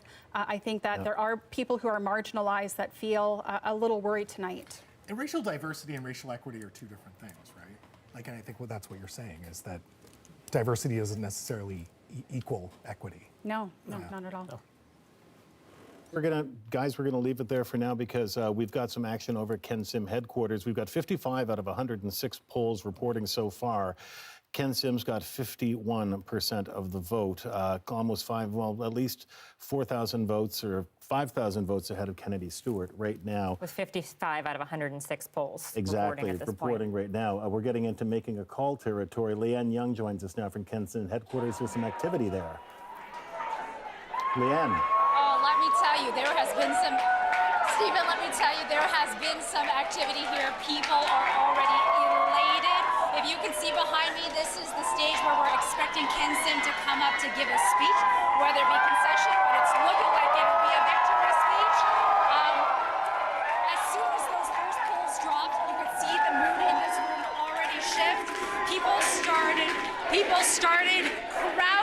stage like they were expecting a victory speech. It is so loud in here already. Everybody's got signs, they're cheering, everyone's yelling, ABC, ABC. And as these results have been pouring in, I'm actually looking at a number of councillors jumping up, hugging each other's. Sarah Young has just been wiping away tears, so people are a little bit excited, to say the least here. And Leanne, do we have any indication at all of whether Ken Sim is declaring victory at this stage? He's not declaring it a victory yet at this stage. They're waiting for more polls to come in, but I can tell you they are feeling extremely, extremely confident. People are patting each other on the back, shaking hands, thinking that this is going to be a lock for them. And you know what? Those huge early poll results, they are definitely suggesting that things are heading in that direction. All right, Leanne, thank you very much. We will check back and let us know if he does start approaching the stage. Thank you. Reporter Leanne Young at Ken Sim headquarters. And again, those numbers for Ken Sim. We are looking at 51% of the vote, 55 out of 106 polls reporting. He's got 14,000 votes. Kennedy Stewart in second right now at 8,000 votes with 30% of the votes. If we look at Colleen Hardwick, she is a far third at the moment, 7% of the votes. Again, just 55 out of 106 polls reporting at this point. But I mean, like we saw with Leanne, that energy there. And of course, we've got the council as well, the 10 councillors right now. It sounds like actually, Stephen, that CBC is projecting Ken Sim as mayor of Vancouver. All right. We've just got that official. And we have Dan Burritt right now at, in fact, Kennedy Stewart headquarters. That declaration has gone out now, Dan. People have heard that we are projecting Ken Sim as the next mayor of Vancouver. How are things where you are at Kennedy Stewart's headquarters? Stephen, Anita, everybody, the music seems to be louder than the conversation. And when stations and news outlets were reporting that Ken Sim was projected to be the next mayor of Vancouver, there wasn't much sound. We've been waiting to hear from Kennedy Stewart, from some of his candidates. Alvin Singh was in the room. It's decidedly quieter. It got a little bit louder last time when they had some people come in and they hit the bar and were shaking hands and kissing babies, and they're laughing behind us here now. Brenda Bailey got up. She is the MLA for Vancouver Falls Creek. She did she made a few statements. Musqueam Chief Wayne Sparrow came up and gave a traditional greeting. And Brenda Bailey was emphasizing that they expect that it's probably going to be a long night, so she told people, grab a cocktail, sit in, we'll see how it goes. Hopefully not as long as last time, 2018, when Kennedy Stewart didn't get up on that stage until 5 after 1 in the morning. But there is not a lot of energy, certainly not nearly as much energy as we saw at Ken Sim headquarters with Leanne and everybody and all of his supporters there. And as we see more of those results come in, and it was an early lead, only 4 out of 106 polls reporting, people were looking at this and musing and wondering what's happening. Now that dozens more of these polls are coming in, you don't feel the energy in the room, perhaps naturally, that you once did. We were expecting a beginning to this event. What are we at now? 10:04. We were expecting things to kick off at about 9. Then it got pushed to 9:30. Didn't really get on stage till about 9:40, and now we're still waiting for those candidates to come out, particularly the person everyone wants to hear from, Kennedy Stewart. Talking with a few people in the room, former council candidates, former provincial candidates, who thought that it would be a mixed council, it might be a mixed slate. Based on the results that we're seeing, there may be a majority in the case for the ABC. We wait to see until Kennedy Stewart comes out. And so far, Dan, I mean, that's it. This is not just a loss for Kennedy Stewart, but for anyone so far, anyhow, who ran along with him. We have 7 of the top council positions occupied by those ABC candidates, with Ken Sim at the helm. 1 Green Party candidate, 1 City, and 2 Green Party candidates, Adrian Carr and Pete Fry, rounding that out. So not just a defeat for the mayor, but for everyone who ran with him. That's right, and Justin will tell you this, and as was our esteemed and great panel, that it has been a long time since a right-of-center council has dominated city politics. Stephen, will remember when the NPA had majorities back in the day, and that was relatively common for a number of years, particularly under Philip Owen. Now we're seeing that shift after the domination by Vision for a number of years. This is what we're seeing, perhaps that tilt. Again, still waiting to hear from Kennedy Searwood. Dan Burritt, thank you so much. We'll check back with you. Much appreciated. And it's Dan Burritt at Kennedy Stewart headquarters. And once again, the CBC is projecting an election for Ken Sim in Vancouver. Ken Sim, projected elected as mayor of Vancouver by the CBC Decision Desk. And if you go over again, early days, but we did have, 55 of 106 polls reporting when that declaration was made. And when it comes to the people who were running with Ken Sim, so far 7 of the ABC candidates who ran for council positions find themselves in the top 7 slots, with 2 Green Party candidates and one city candidate rounding out the bottom. So it looks as though at this stage, again, subject to change, on the council end, however, Ken Sim projected the new mayor of Vancouver. Yeah, a much different look and experience for this council this time around. We're going to go to Justin McElroy now, who has some more results. I believe you're starting with Vancouver, Justin? Yeah, boot up the Windows 98 computers and plant a small park at Sim City for Vancouver. The votes keep coming in for him. He keeps coming in for ABC. You liked that line, Anita, didn't you? And it's such a dominating victory at this point, much more than the polls were showing. Now, of course, maybe these are results in the south of the city, and maybe the gap will change a little bit, but this is beyond the wildest dreams of pretty much anyone who is prognosticating this race for ABC. Just look at how big that is. Almost more than 50%, which is something none of the polls were showing. And as you said, Stephen, as well, 7 seats for council. It's just Pete Fry, Adrian Carr, and Christine Boyle rounding up the bottom 3. They've gotten all of their park board candidates, all of their school board candidates up top. It was just a simply dominant campaign. They won the air war. Kennedy Stewart's campaign focused on calls. Some might say one too many robocalls. I heard from a few people annoyed at those. Seems to have backfired on him a little bit. First center-right or non-left-wing progressive mayor in this city since 2008. First time since 1980 that a sitting mayor has sought re-election and lost on election day. And the first person of color to lead the city of Vancouver. It's a historic day, and it's Ken Sim as mayor of Vancouver.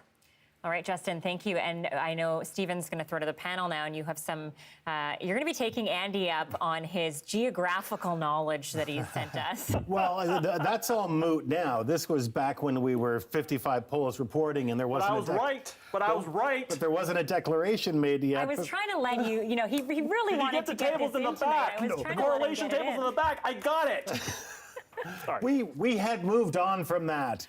No, and in fact, what I was talking about was, Andy correlated some data to do with the geography and the poll locations from the last election and drew some conclusions. But Andy, my question for you is, a lot of people were keeping their eye on that Broadway corridor because, a lot of opposition to the mayor's Broadway corridor plan, which is, of course, to really radically densify that area around rapid transit.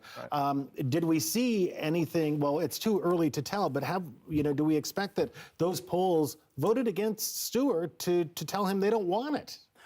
I think that's ask me when that data releases. I'll get you the maps there and the math. But I think that a lot of it, is an interesting kind of question towards what's going to happen in terms of the future of the Broadway plan. But then also you got to remember we also have the Vancouver plan, and that's a much larger plan in terms of kind of how do the parts fit, and then really what is going to be the relationship of the various departments within the city of Vancouver to this new council. That really how much of the kind of existing parties, the existing relationships will continue on versus I think the kind of change that a new mayor and council with a majority, it seems, and I'm calling a majority now, that we will actually see this kind of change of behavior. But then I think talking to Ginger, actually, what's going to be interesting are the relationships to the local nations and really what those relationships might look like, and will they remain the same? Will they change? Will they evolve? And really that kind of question.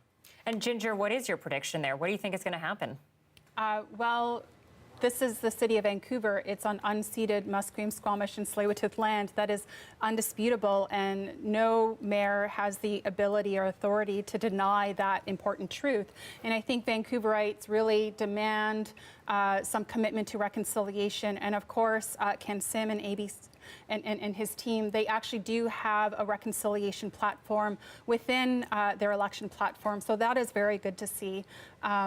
You cannot stop the progress and the accelerated pace that Musqueam, Squamish, and Tsleil-Waututh are having right now with all of their economic success.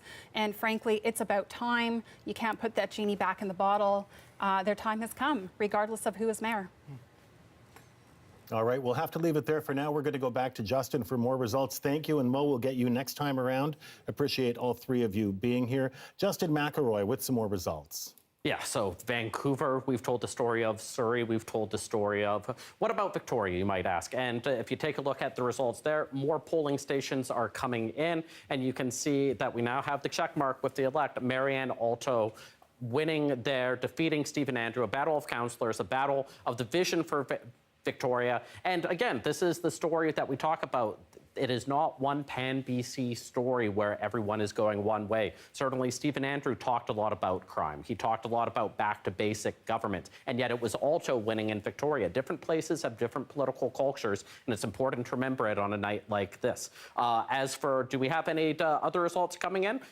We don't have any, I'm told, so it's interesting. Victoria, also on the council slate, we see that 5 of the 8 people currently leading have more of a pro-development, pro-Alto stance. So what we've seen over the past 8 years under Lisa Helps, at least from an ideological perspective, more or less will continue, it looks like. But again, Marianne Alto is her own person. She'll be her own mayor. It'll be interesting to see what happens there over the next 4 years. Thanks, Justin. And this is another case where Stephen Andrew sort of took a chance, right? Yes. You lose your council seat, and what do you do next at this point? Yeah, and what's interesting, I think, as well, is how we're seeing, you know, I mean, as I said, Kennedy Stewart said of some of the councillors who ran under ABC that, you know, if they're NPA councillors in another, in sheep's clothing, or that, you know, Ken Sim also ran for the NPA. I'm really interested to see Mike Klassen, who is so far 4th, who was very significant when it came to getting Sam Sullivan elected as in the NPA some time ago. There's that very famous movie about Sam Sullivan that was made by a former colleague of ours here at CBC, and you see Mike Klassen in the background of a lot of shots in that film, and he was integral. And I think he was a very, very active campaigner, very active on social media. Going to be really interesting to see him in a council seat. Yeah, no kidding. Okay, so he is, I see there. So we've got Sarah Kirby-Young with ABC Vancouver. We've got Lisa Dominato, ABC Vancouver. Brian Montague, ABC Vancouver. Of course, he's former VPD. Mike Klassen, as you mentioned. And now we're going to actually bring in the panel before I go any deeper on this list, because I could go on forever. We do remember that Vancouver had that massive, massive list of candidates and mayorals. And we'll go back to you, Mo, because we left off before we got to you, which is, you know, a really big picture question. What does this mean for the city overall? How different do you think the city is going to look 4 years from now? Ooh, that is a big question. What I will say is, you know, we're going to see some stability. And I think that was the biggest thing in the last iteration of council that we saw, was that at the end of it, you had 6 different parties. And, you know, that's quite a monumental task. I know Kennedy positioned himself as an independent that could, you know, bring these folks together and get things done. You know, I think he was successful in some areas, not so much in other areas. But I think now we'll have some stability. There's some direction there. And I do also want to point out, you know, it's not just council. It looks like ABC is poised for a clean sweep. We're talking about Park Board as well. They're getting, and School Board, they're getting in all their candidates. And so I think you will have, if Ken Sim is the leader that he espouses to be, I think you will have, you know, no excuses in terms of not getting things done. And you know, oh, sorry, go ahead, Ginger. Some stability, yes, but if we're looking at a city that is, looking at focusing on policing as a way to deal with the downtown east side, then we're not actually looking at the type of stability that works for everyone. Sure. Right, and so, are we going to see more people who are on the street ending up in jails? Are we going to be looking at safe supply options, like taken off the table? So I think these are the types of questions that, we need to be asking right now, because what type of Vancouver do we want to be? Do we want to be unempathetic to a lot of the ailments that people are suffering for, a lot of reasons that are not their own, like poverty and homelessness? Like, people don't move here to end up on the streets. And I would hope to see some empathy from this council to understand that these issues are much more complicated than providing policing as a solution. And Andy, when you've already got and again, I'm not, down on the police department, but Ken Sim does have a relationship with them because of his endorsement from the Vancouver Police Union. You're talking about a $367 million budget as it stands. The mayor tried to hold the line on that. He got overridden by Victoria. The city had to cough up another $5 million. How big would you expect the police budget to get so Ken Sim can pay for another 100 police officers that he's promised? That's going to be the really interesting kind of question, because when you increase the amount of staff by 100 police officers, which may be now available with what's happening with the Surrey RCMP, that there's a new labor pool that's available there, that really, I think it's really going to be, one of the kind of questions about really what's going to happen within the budgets, within really the kind of budget priorities that has occurred within the city of Vancouver within the last 4 years. I think that part of it is actually really the question about what has happened with the budget, and really the kind of, the increases in terms of taxes. I mean, somebody pointed out that Vancouver property taxes increased 25% in the last 4 years. Really, how frankly ABC will show value for money. That really, this is, I think, also a message towards, yes, you may tax the property owners of the city, but then they demand a certain performance and to show that type of value. Thank you, Andy. We will get back to all three of you again. Anita is, where are we going now? We're actually going to Justin, who's got some results from Langley Township, where, of course, longtime politician Rich Coleman has been running. So, Justin, how's he doing? He was running. He was hoping for a comeback. Not so much, but we're going to go to the District of North Vancouver first. We haven't been there all night, but this is one where an incumbent, we've talked about that anti-incumbent mood within people. Not the case here quite as much. Mike Little wins again, but it was a much closer vote than some might have thought, defeating Matthew Bond by just about 300 votes or so. But like you said, Anita, the Township of Langley, a place where Rich Coleman was hoping to make a comeback, not actually the case at the end of the night. If you take a look at these results, if we're going to get that board up, you can see a big victory. Blair Whitmarsh, a fellow councillor, finishing in second place, 4,000 votes behind. Coleman, a distant third. We saw a similar thing with Peter Fassbender in the city of Langley 4 years ago, a BC Liberal cabinet minister wanting to make a comeback municipally, and voters saying, you know what, we want to move on. Let's take a look at other places in the province as well. Saanich on the island. We haven't been there yet today, and look how close that is. That's just a 473 vote margin for Dean Murdoch over Fred Haynes at this point. That's in one where it's been sort of a center-right versus center-left split, with Murdoch getting more of the center-left support. Haynes, the incumbent, another place where an incumbent could go down today. And finally, the last place that we're going to look at right now is Kelowna. And we've talked about it all night. A stunning result there. 4 years ago, Colin Bazaran doubled the vote of Tom Dias. This time around, Tom Dias doubled the vote of Colin Bazaran, running on a crime, law and order campaign. So again, the theme, incumbents mostly out everywhere, politicians who have caused a lot of drama or controversy out in a lot of places as well. But again, every municipality a little bit different, every municipality different issues, moving things, and there you have it in Kelowna, another incumbent done. Okay, Justin, thank you. We're going to go now live to Kennedy Stewart's headquarters, where he is speaking now. Because these last 4 years have been pretty tough. We've accomplished a lot, but I do think we got the city through pretty hard times. So this is not the result we wanted, of course, but it is the result that the voters have given us, and we have to respect it. I have to say, though, it has been the honor of my life to serve as the mayor of Vancouver. It's been deeply, deeply rewarding. And I feel like we've made a lot of progress on a lot of issues that I think that when we were elected in 2018 were really important to us. So, for example, the progress we've made on housing and other key issues. And I think we've really turned the tide on the housing crisis we have in the city. We've doubled the number of homes that are being approved. We've shifted from building primarily condos for investors to building rental and social housing that working folks need. And last year alone, we opened 1,600 units of social housing. Yeah. $1 billion from the federal and provincial governments, and that is going to make a lifetime of difference for many, many people. And I think that's probably the thing that really will mark this last 4 years. On the opioid crisis, we became the first major city in Canada to criminalize drugs and deliver the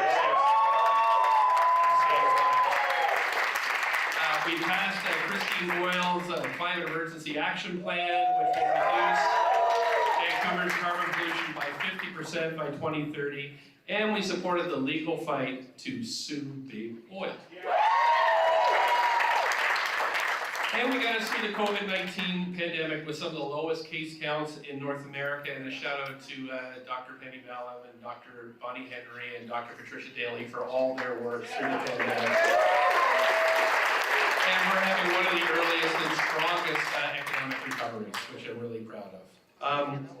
I'm really proud of what we've been able to accomplish, and I'm actually sad to be giving up the mayor's chair, although, administering points of order and a million amendments every meeting I'm not going to miss that too much. I really want to thank all the candidates that have stood. There's Jeanette.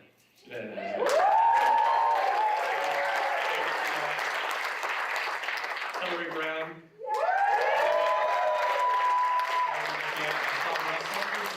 Here's Russell Wong. Here's Dulcie. Hey, Jessica Shaw. And Alvin Singh. So, what a fantastic team of candidates just working their guts out, and I know many of you were there right beside them.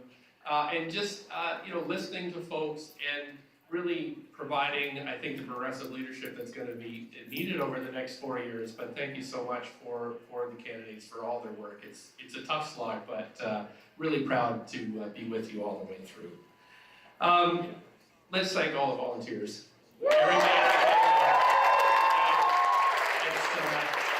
Fantastic to have volunteers out, and staff. Let's have everyone put up your hand if you work. Let's thank staff for the campaign. Awesome. Let's hear it for Neil Moncton that ran this campaign. Yeah, I'm not going to go through everybody, but Neil has just been, we've been together doing this work since 1996, and that first election we ran with Cope, we lost, but we've won a bunch, and we'll keep doing this. He's one of the best in the business, and I really want to thank Neil for everything. Lots of endorsers. Two I want to call out particularly Jagmeet Singh and David Eby. Thank you so much for all this. And I really have to thank Mike Harcourt. Before I was elected in 2018, he mentored me all the way through this term. He's been tremendous, and it's just been such a great honor to get to know him more and to try to emulate some of the amazing work he did here in the city. So thank you, Mike Harcourt.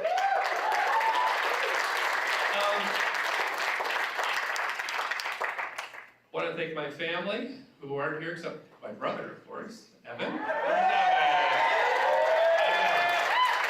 man, Shriner. Getting all the punk rockers in. Thank you, Evan.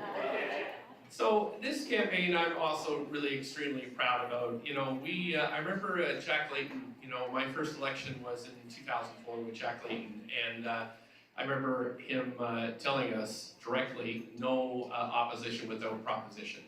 And we made this whole campaign about proposing something important for the city. Important moves on housing, on public safety, on reducing the death by poison drugs, mental health, climate change, and recovering from the pandemic. We really had, I think, a platform that was important, and I hope that much of it is picked up by those who will be running the city next.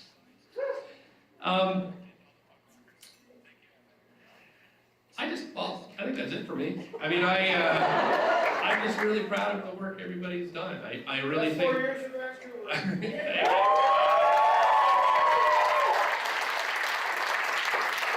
And yes, thank you.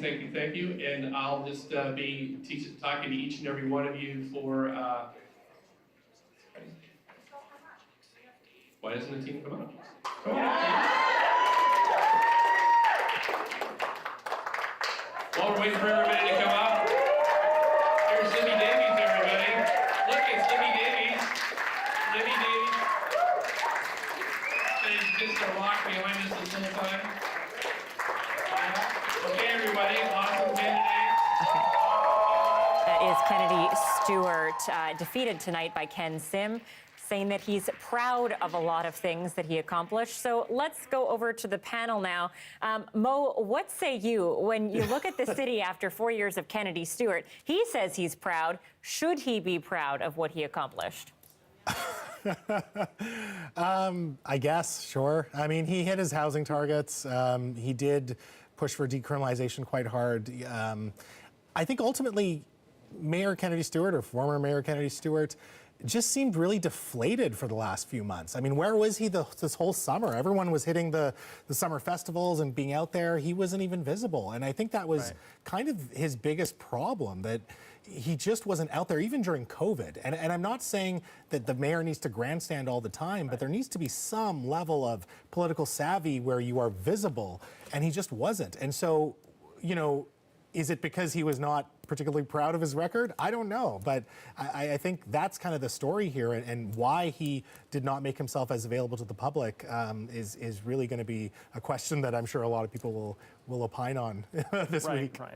But I was just going to say, not everybody's a festival kind of guy, you know? No, exactly. I think when you're mayor, you have to be. That's Are we part a of the rule. no-fun city? Like, come on. If our mayor can't show up to really festivals, then we might be. Yeah. But he does fancy himself an adequate bass player, does he not? Perhaps the old band. I think he did mention, I think in a couple of his classes, that he was in a band, and I think that is one thing. But then I think to actually look at what he's done, I think that that one does take a rather critical view upon looking at what was approved, and you understand that 2/3 of what was approved to be constructed was only affordable for 1/3 of the population. And I think that that's really a big challenge. I think that within his time in terms of being in council, you got to understand that the number of households in Vancouver that was in core housing need actually increased by 5,600 households. So I think that this is really touching upon some of the profound challenges the city still has. And I think that this is really, I think, one of the issues that is going to enter a new for this new council, that these problems did not disappear and are still there. Yeah, I agree. And I also wonder how many of his accomplishments are actually leftovers from Mayor Gregor Robertson in Vision Vancouver, because it's not like Kennedy Stewart started, the work on affordability or on decriminalization. Right. Those were started by previous mayor in council. So what is it that he actually started himself that he was able to really get moving on? I think that was a big question, and maybe that kind of lends itself to the lack of, I think, people getting interested in supporting him, getting out, whatever it is. There was very little enthusiasm in that campaign, that's for sure. All right, let's leave it there. Our panel, for now, don't worry, you're not going anywhere. You'll be with us for the long haul. Andy Yan, Ginger Gosdell-Myers, Mo Amir, our panel. And you are watching Election 2022 on CBC Television. You are hearing us on CBC Radio. You could be seeing us online as well at cbc.ca/BC, on Facebook or on Instagram. Yeah, this is BC YouTube. Vote. Yeah, everywhere. We're everywhere. BC Votes 2022. We've been bringing you results from across the province throughout the night, and we've got about half an hour left. So we're going to head over to our Justin McElroy for some more results. Nanaimo, Victoria, he's got it all. Oh, just those two, actually, Anita. Okay. But Nanaimo's a place that we haven't been to yet this evening. So let's start with that, one of the biggest cities in British Columbia. And we've been talking about incumbents going down. Well, not here. Leonard Krogh, the former longtime NDP MLA, moved to municipal politics 4 years ago after the city was a little bit of a tire fire in terms of all the controversies that they had. He won big 4 years ago, and he's winning big again here tonight, as you can see. So that's one place that has changed. And another place that hasn't really changed will be Victoria. Yes, there's a new mayor, Marianne Alto. You see that lead has just expanded as the night has gone on. But she'll be continuing a lot of the policies that the city was trying to do. One thing that was left off of the council's plate at the very end of their 4 years was to essentially allow rezoning of the entire city to allow 6 units in single-family lots. There were a number of councillors that said they were uncomfortable moving too fast. Well, none of those councillors will be on council anymore. It's a brand new team, including 5 people that generally agreed with Alto on those things. So expect those accelerations of development to happen in Victoria. Again, lots of changes throughout the province, but some changes a little bit smaller than others. All right, Justin McElroy, thank you. And those results from Vancouver Island, and time to check some more results from Vancouver Island as we go to the CBC's Gregor Craigie. And Gregor, what is happening elsewhere on the island? It's been a fun night here, Stephen. There have been a number of surprises. I just got out of our other radio studio where we were doing a live Vancouver Island radio broadcast to look at a lot of the small towns. But the biggest surprise, I think, was in Langford. Metro Vancouver residents could almost think of Langford as the Surrey of Victoria. It's just bursting at the seams. It's growing up. It's encroaching, into the wilderness. It's just growing so fast. One of the fastest growing municipalities in BC. It was only incorporated in 1992, and Stu Young, who is the mayor since Langford began almost, and has been on council since the start, was just voted out. And so were all of the incumbent councillors voted out in a clean sweep by a new slate called Langford Now, comprised of a number of young, enthusiastic voters who grew up in Langford and said it's just too much growth, it's too expensive. And so it was a real clean sweep. And that's quite the result in Langford, Stephen.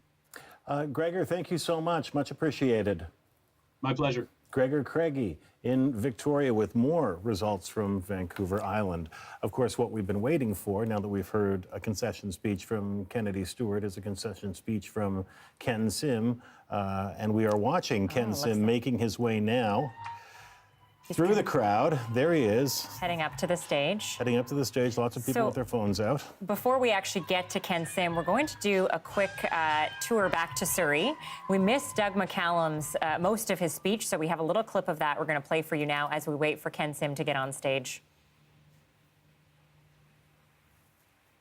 First of all, congratulations to Mayor-elect Locke and also to the councillors that got elected. From my point of view, I have a bit of a smile on my face because I've worked very, very hard for the city for many years. I've done a lot of things in our city, and our city is moving forward, and I love all the residents in our great city. It's an opportunity for me to maybe sit back and relax a little bit and enjoy our great city and enjoy the people in the city. I've been mayor for a whole number of years and have accomplished a lot in the city. And I sort of see now that the residents want to see a change, and so I respect that decision that our residents have made. And it gives me the opportunity then to reflect on my life and how it's about time that I start enjoying and maybe not working quite as hard and enjoying my life and my family that all lives in Surrey. And I actually think it's a golden opportunity for me. So I'm very, very positive moving forward. There you have it. Positivity from Doug McCallum moving forward. He's going to kick up his feet And head into retirement, I imagine. After he has a court appearance. He does have that court appearance to get to. Small Public thing mischief there. charge to take care of first. Well, in the time that it took us to watch Doug McCallum concede, it took almost all of that time for Ken Sim to get up to the podium at his headquarters, where he is celebrating a victory this evening, as you can see on the screen in front of you, being embraced by all sorts of people, many candidates among them, and really just an amazing showing from a second-time candidate who came within 900 votes of winning last time around, and going up against Kennedy Stewart again. And really blowing him out of the water this time, along with his party. Along with his party. Still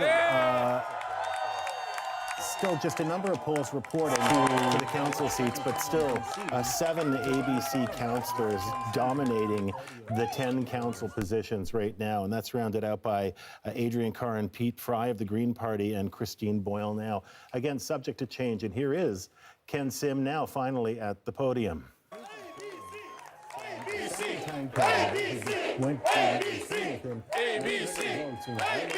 Thank you. Really blowing him out of the water this time, along with his party. Along with his party. Thank you so much. Like, I literally want to hug every single person in this room. So, you know, before we get started, I just want to mention Mayor Stewart just called and was very gracious in passing over the keys, and you know, very appreciative of him and his kind words. So.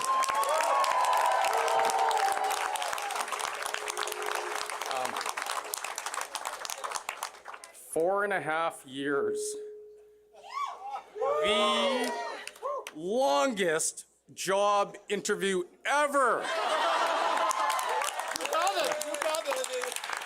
So now, before we start, I do want to acknowledge that we are hosting tonight's event on the unceded territories of the Musqueam, Squamish, and Tsleil-Waututh First Nations, and I thank them for their generosity and their hospitality.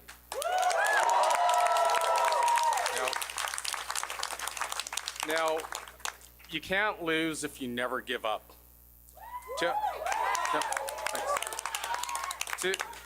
To all of the people in this room who were with me 4 years ago, Sarah, Rebecca, Lisa,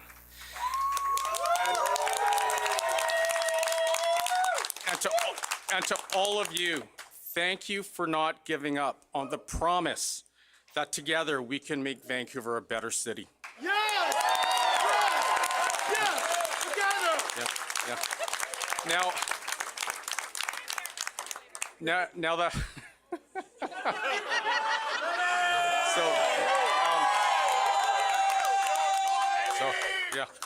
So now the path to get here was incredibly long. 135 years after the first Chinese head tax was paid just for the right to come here and work on building a railway, Vancouver has elected its first Chinese Canadian.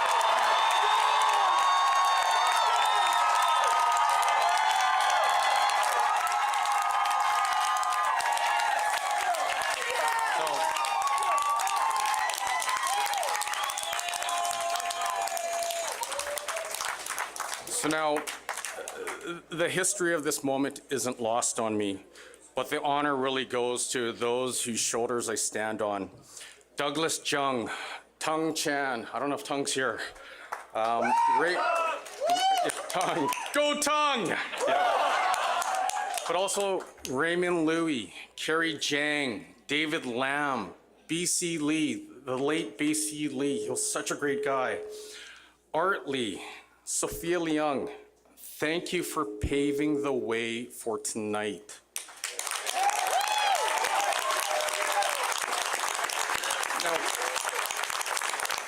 Now, the honor also belongs to every single person in this room who shares the vision that we can build a more inclusive Vancouver for all of us. A Vancouver where we celebrate our diverse lived experiences and we believe that they make us stronger.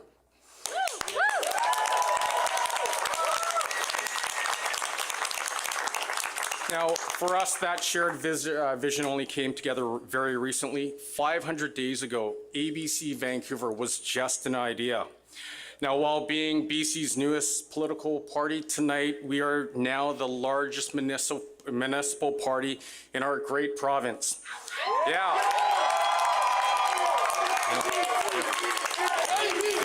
ABC, ABC, ABC, ABC, ABC, ABC. You know, the speech is going to take 47 minutes at this rate, so look, you might as well hit the bar right now. We're going to have to settle in here for a while. But look, ABC Vancouver was born out of a desire for change, a desire to do politics differently. It was born on the promise that decisions in government should not be made on the advice of polls, lobbyists, activists, or whatever's trending on Twitter. But instead, it should be made on the advice of parents and educators and scientists and healthcare providers and what's happening in community town halls and coffee shops and the occasional local pub. Oh, no, seriously, some of the greatest ideas come out of a pub. And so the leadership that our city has gotten from Sarah, Rebecca, and Lisa set the stage. It was their decision to rejoin me 3.5 years after we last ran that set the spark. Yeah. Woo!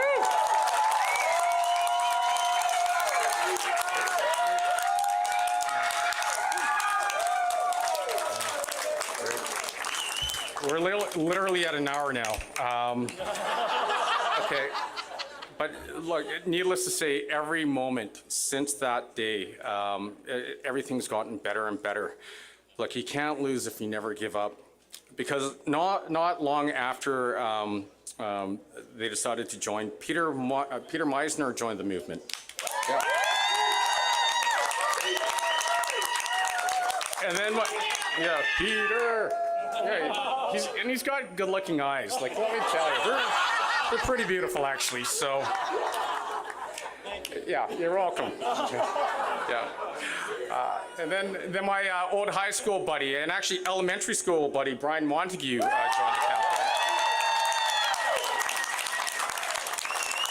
campaign. And then Lenny, Joe, and Mike Klassen rounded the team. Yeah.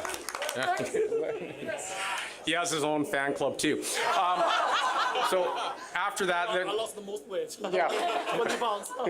He lost 20 pounds, everyone. So if you guys want to lose weight, come door knocking with us in 2026. So after we rounded out the team, Brennan and Laura and Angela and Mary Claire, Scott, Jazz, Alfred, Preeti, Josh, and Victoria joined the team. Now, I do want to acknowledge Jazz can't be here today. He's dealing with a personal emergency, but he's here in spirit. He would love to be on the stage here. Now, and so since June 1st until this morning, without missing a beat, rain or shine, and I know the weather's been great recently, but I tell you, it absolutely sucked in June and July. Our team knocked on 73,458 doors and made over 250,000 phone calls.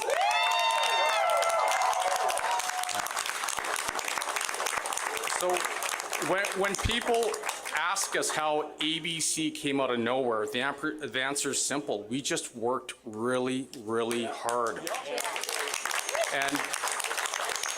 And we went into people's homes and we asked them for their vote with the promise that we would do things better. Like I said, you can't lose if you never give up.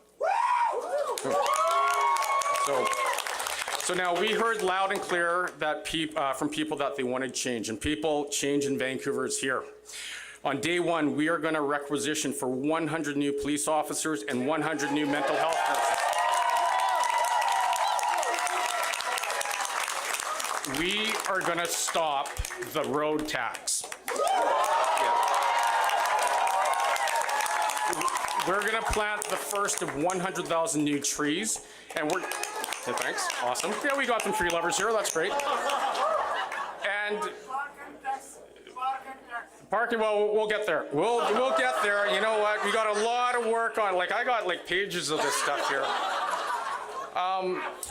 And we will work to make Vancouver the most accessible city in the world.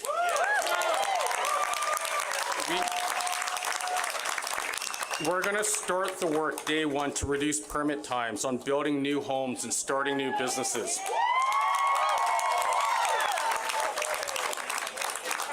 We are going to expand the responsible consumption of alcohol in our parks. And we're going to bring back honors classes and the school liaison officer program. And we're going to bring a renewed lens, a compassionate lens, one that's measured by outcomes in the communities that need it the most. Now, we're going to do these things and a lot of other things, and we're going to do them together. But I do want to stress, this journey is going to be really hard. There will be false starts. We will make mistakes, but we can't lose if we never give up. So now, this morning in Vancouver, we went to the polls as ABC voters, One City voters, COPE, NPA, Greens, Teams, Forward Vancouver voters. But at 8:01, we began watching the results as Vancouverites. We all love our city. And it's this fact that drives me to do what I do. I do believe that our diversity of thoughts and lived experiences makes us stronger. I believe that we can unite our city again. I believe that we can bring our best ideas to the table no matter where they come from. And I believe that we can all work together to reclaim our title of best city in the world.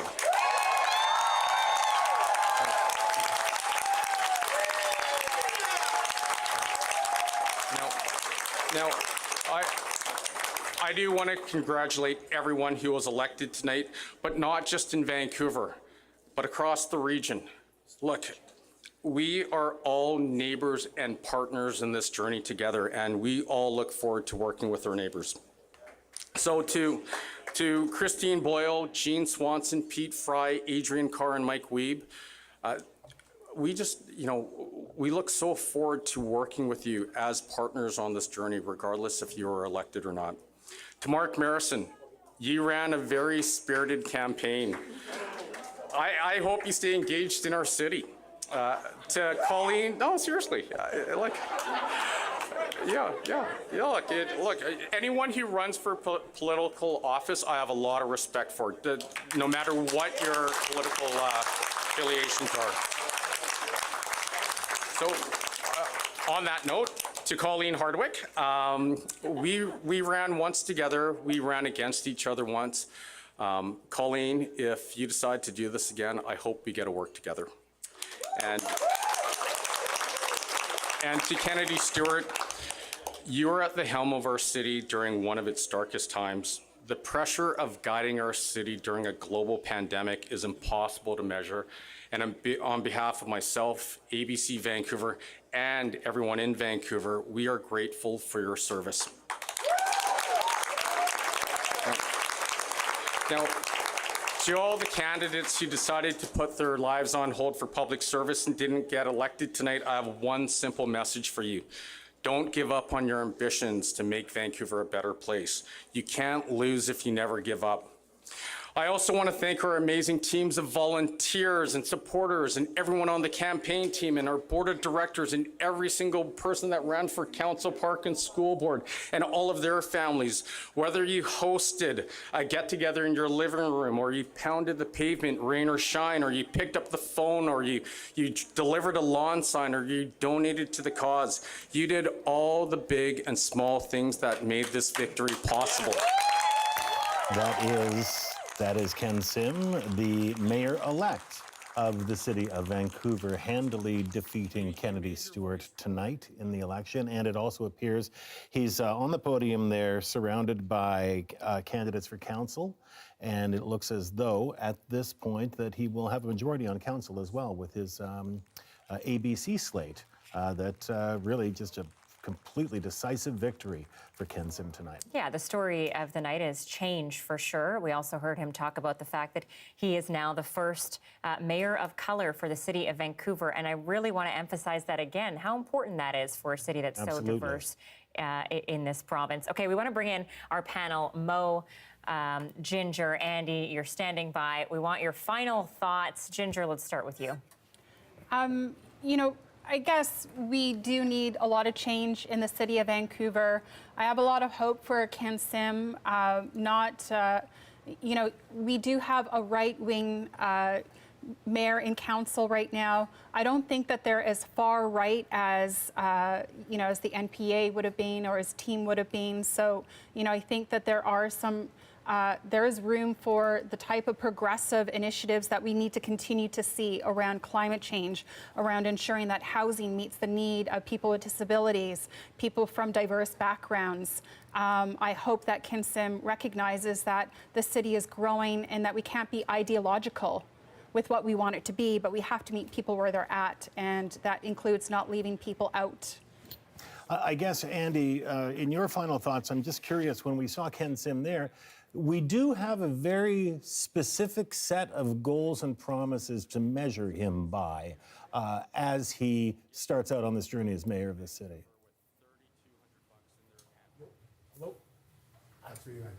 Andy, can you hear us?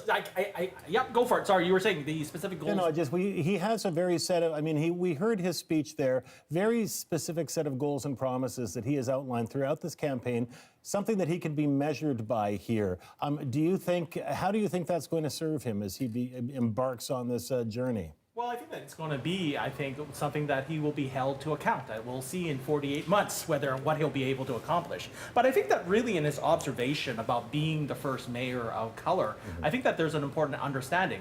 He won't be the last. That it is, I think, fundamental to talk about the changes that within the city of Vancouver, our struggles for diversity, for inclusion, for a community that is empathetic, that I think that it is very much a moment to mark that Ken Sim may be the first mayor of color, but he certainly won't be the last. There are still, I think, the movements towards including, there's still the role of voting for women, having a woman mayor. I think that fundamentally it's also looking at our panel today, actually none of us could have been here 60 years ago.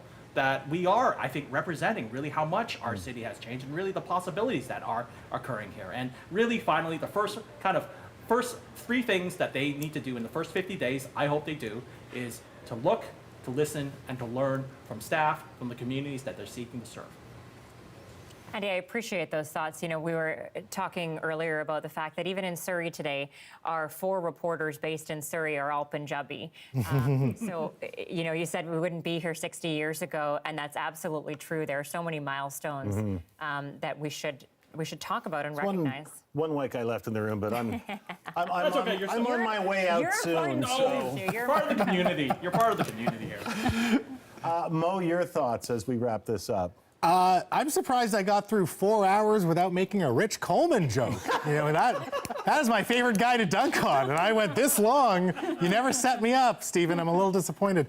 You know, when we talk about Vancouver, I think in 2018, we kind of embarked upon this experiment of seeing how a mixed council could do. And ultimately, what we're trying to resolve are the vacuums left by not only Vision Vancouver, but now by the NPA.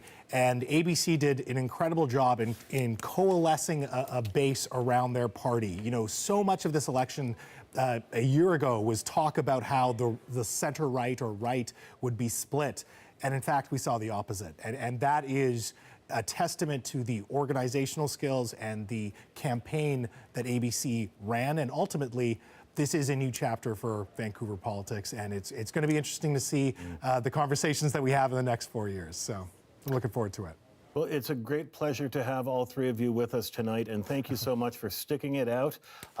It's probably not done. We'll probably come back to you on CBC Radio on Monday morning, so keep your ringers on, folks. I'm hoping you spilled fewer drinks than Stephen did tonight. I think we're up to 3 underneath his desk. Just water. Yes. 2 waters. Unfortunately. Not so bad. But thank you very much, sincerely. Really appreciate it. President, Andy Yan, Ginger Gosnell-Myers, Mo Amir panel who stuck it out with us in 7 o'clock this evening. Thank you so much. Thank you. Good evening. Now, I don't think Justin McElroy spilled any drinks tonight, but there's still a couple minutes left. Justin, you've got some final results for us. Yeah, the theme of the night, we said there are 160 municipalities and 160 different stories. But if there was one story this evening, particularly in Metro Vancouver, it was one of change. And let's take a look at places where mayors went down to defeat. First, Vancouver, we've been talking about for the last 30 minutes. Kennedy Stewart, the first mayor since 1980, not to be reelected on election night, seeking reelection. Ken Sim with the big lead. He'll dominate council for the next 4 years. It'll be interesting to see how his city hall looks different, both from Stewart's, but also Gregor Robertson from the previous decade. 14 years of center-left mayors, no longer. We'll see where city hall goes. In Surrey, Doug McCallum now going down to defeat as well. It's got closer at the end there. You can see just 1,000 votes between him and Locke, but it's Brenda Locke. The big question will be, can she go ahead with her push to reverse the transition to an independent police force, go back to the Surrey RCMP? We'll see what the provincial government says. We'll see what Locke does in response if they're more reticent about that. That's a story in the weeks ahead that we're going to look at. Moving along in Metro Vancouver, as we look at all these places where mayors went down to defeat. Mike Morton losing to Dan Rumi, the Liberal MP. That's a place, Maple Ridge has been tough on crime, but moral of today has been people, candidates, councillors, mayors who did not get along well with a lot of people, who seem to be in the center of a lot of controversies, didn't do too well. Moving on, another place where mayor went down to defeat in Metro Vancouver, Langley City. Again, Val Vandenbroek feuded with council. Nathan Pahal, one of those councillors, he ran, doubled Vandenbroek's vote at the end of the day. That's going to be interesting to see what happens there in the next 4 years. West Vancouver, Marianne Booth lost a number of council votes on issues of development. Mark Sager, Back to the Future, the mayor in the early 1990s, 30 years later, will become mayor of West Vancouver once again. It'll be interesting to see what he does around growth. And White Rock, one-term mayor, Darrell Walker. This was an interesting race. Megan Knight, a former councillor, back in City Hall, has become mayor. So you see, that's a lot of incumbents down. Add it to all the mayors that stepped down, that didn't seek re-election, where automatically a new people came in. It's going to be a very different Trans-Lake Mayor's Council when they meet in a few weeks' time. Winds have changed in Vancouver. Winds have changed pretty much everywhere in BC tonight. Justin McElroy, thank you so much for your coverage this evening and for your, continuing coverage of civic affairs right across the province. We appreciate it so much. And we embark on a whole new era on Monday morning. All right, and we are going to go now to Leanne Young, who is live at Ken Sim headquarters. Leanne, obviously the mood is happening there. Oh, it is absolutely happening. And earlier the bars were already very lined up. That lineup is now continuing. People were already drinking, and now the liquor is really flowing, let me tell you. But you know what? It's been an interesting room because it's very diverse. We see people of all colors and ages in here. And, I talked to a lot of them asking about why they're here to support Ken Sim, and they say they were ready to change, and they were ready for change. And we can see that Vancouverites really decisively showed that in their votes today. They say they are excited to see Ken revitalize the downtown core. So really feeling from the supporters among that are gathered here that they really, that message about public safety and crime and making sure that, especially the downtown core, Yaletown, Chinatown is revitalized. That was a message that really resonated with a lot of people. And furthermore, a lot of the folks gathered here also small business owners, and they say, Ken Sim, despite the fact that he's not a politician, not a career politician like others, they like that he has that practicality and that he's a guy that understands them at that level, and that's what they're really looking forward to.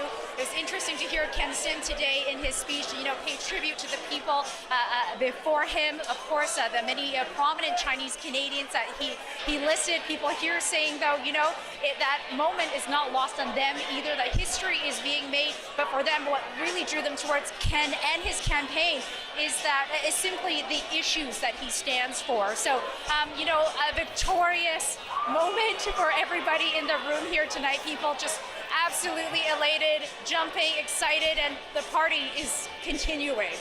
Yeah, I mean, the scene behind you, Lynn, you really could watch each corner of the screen, and there's something different happening there. It's pretty awesome.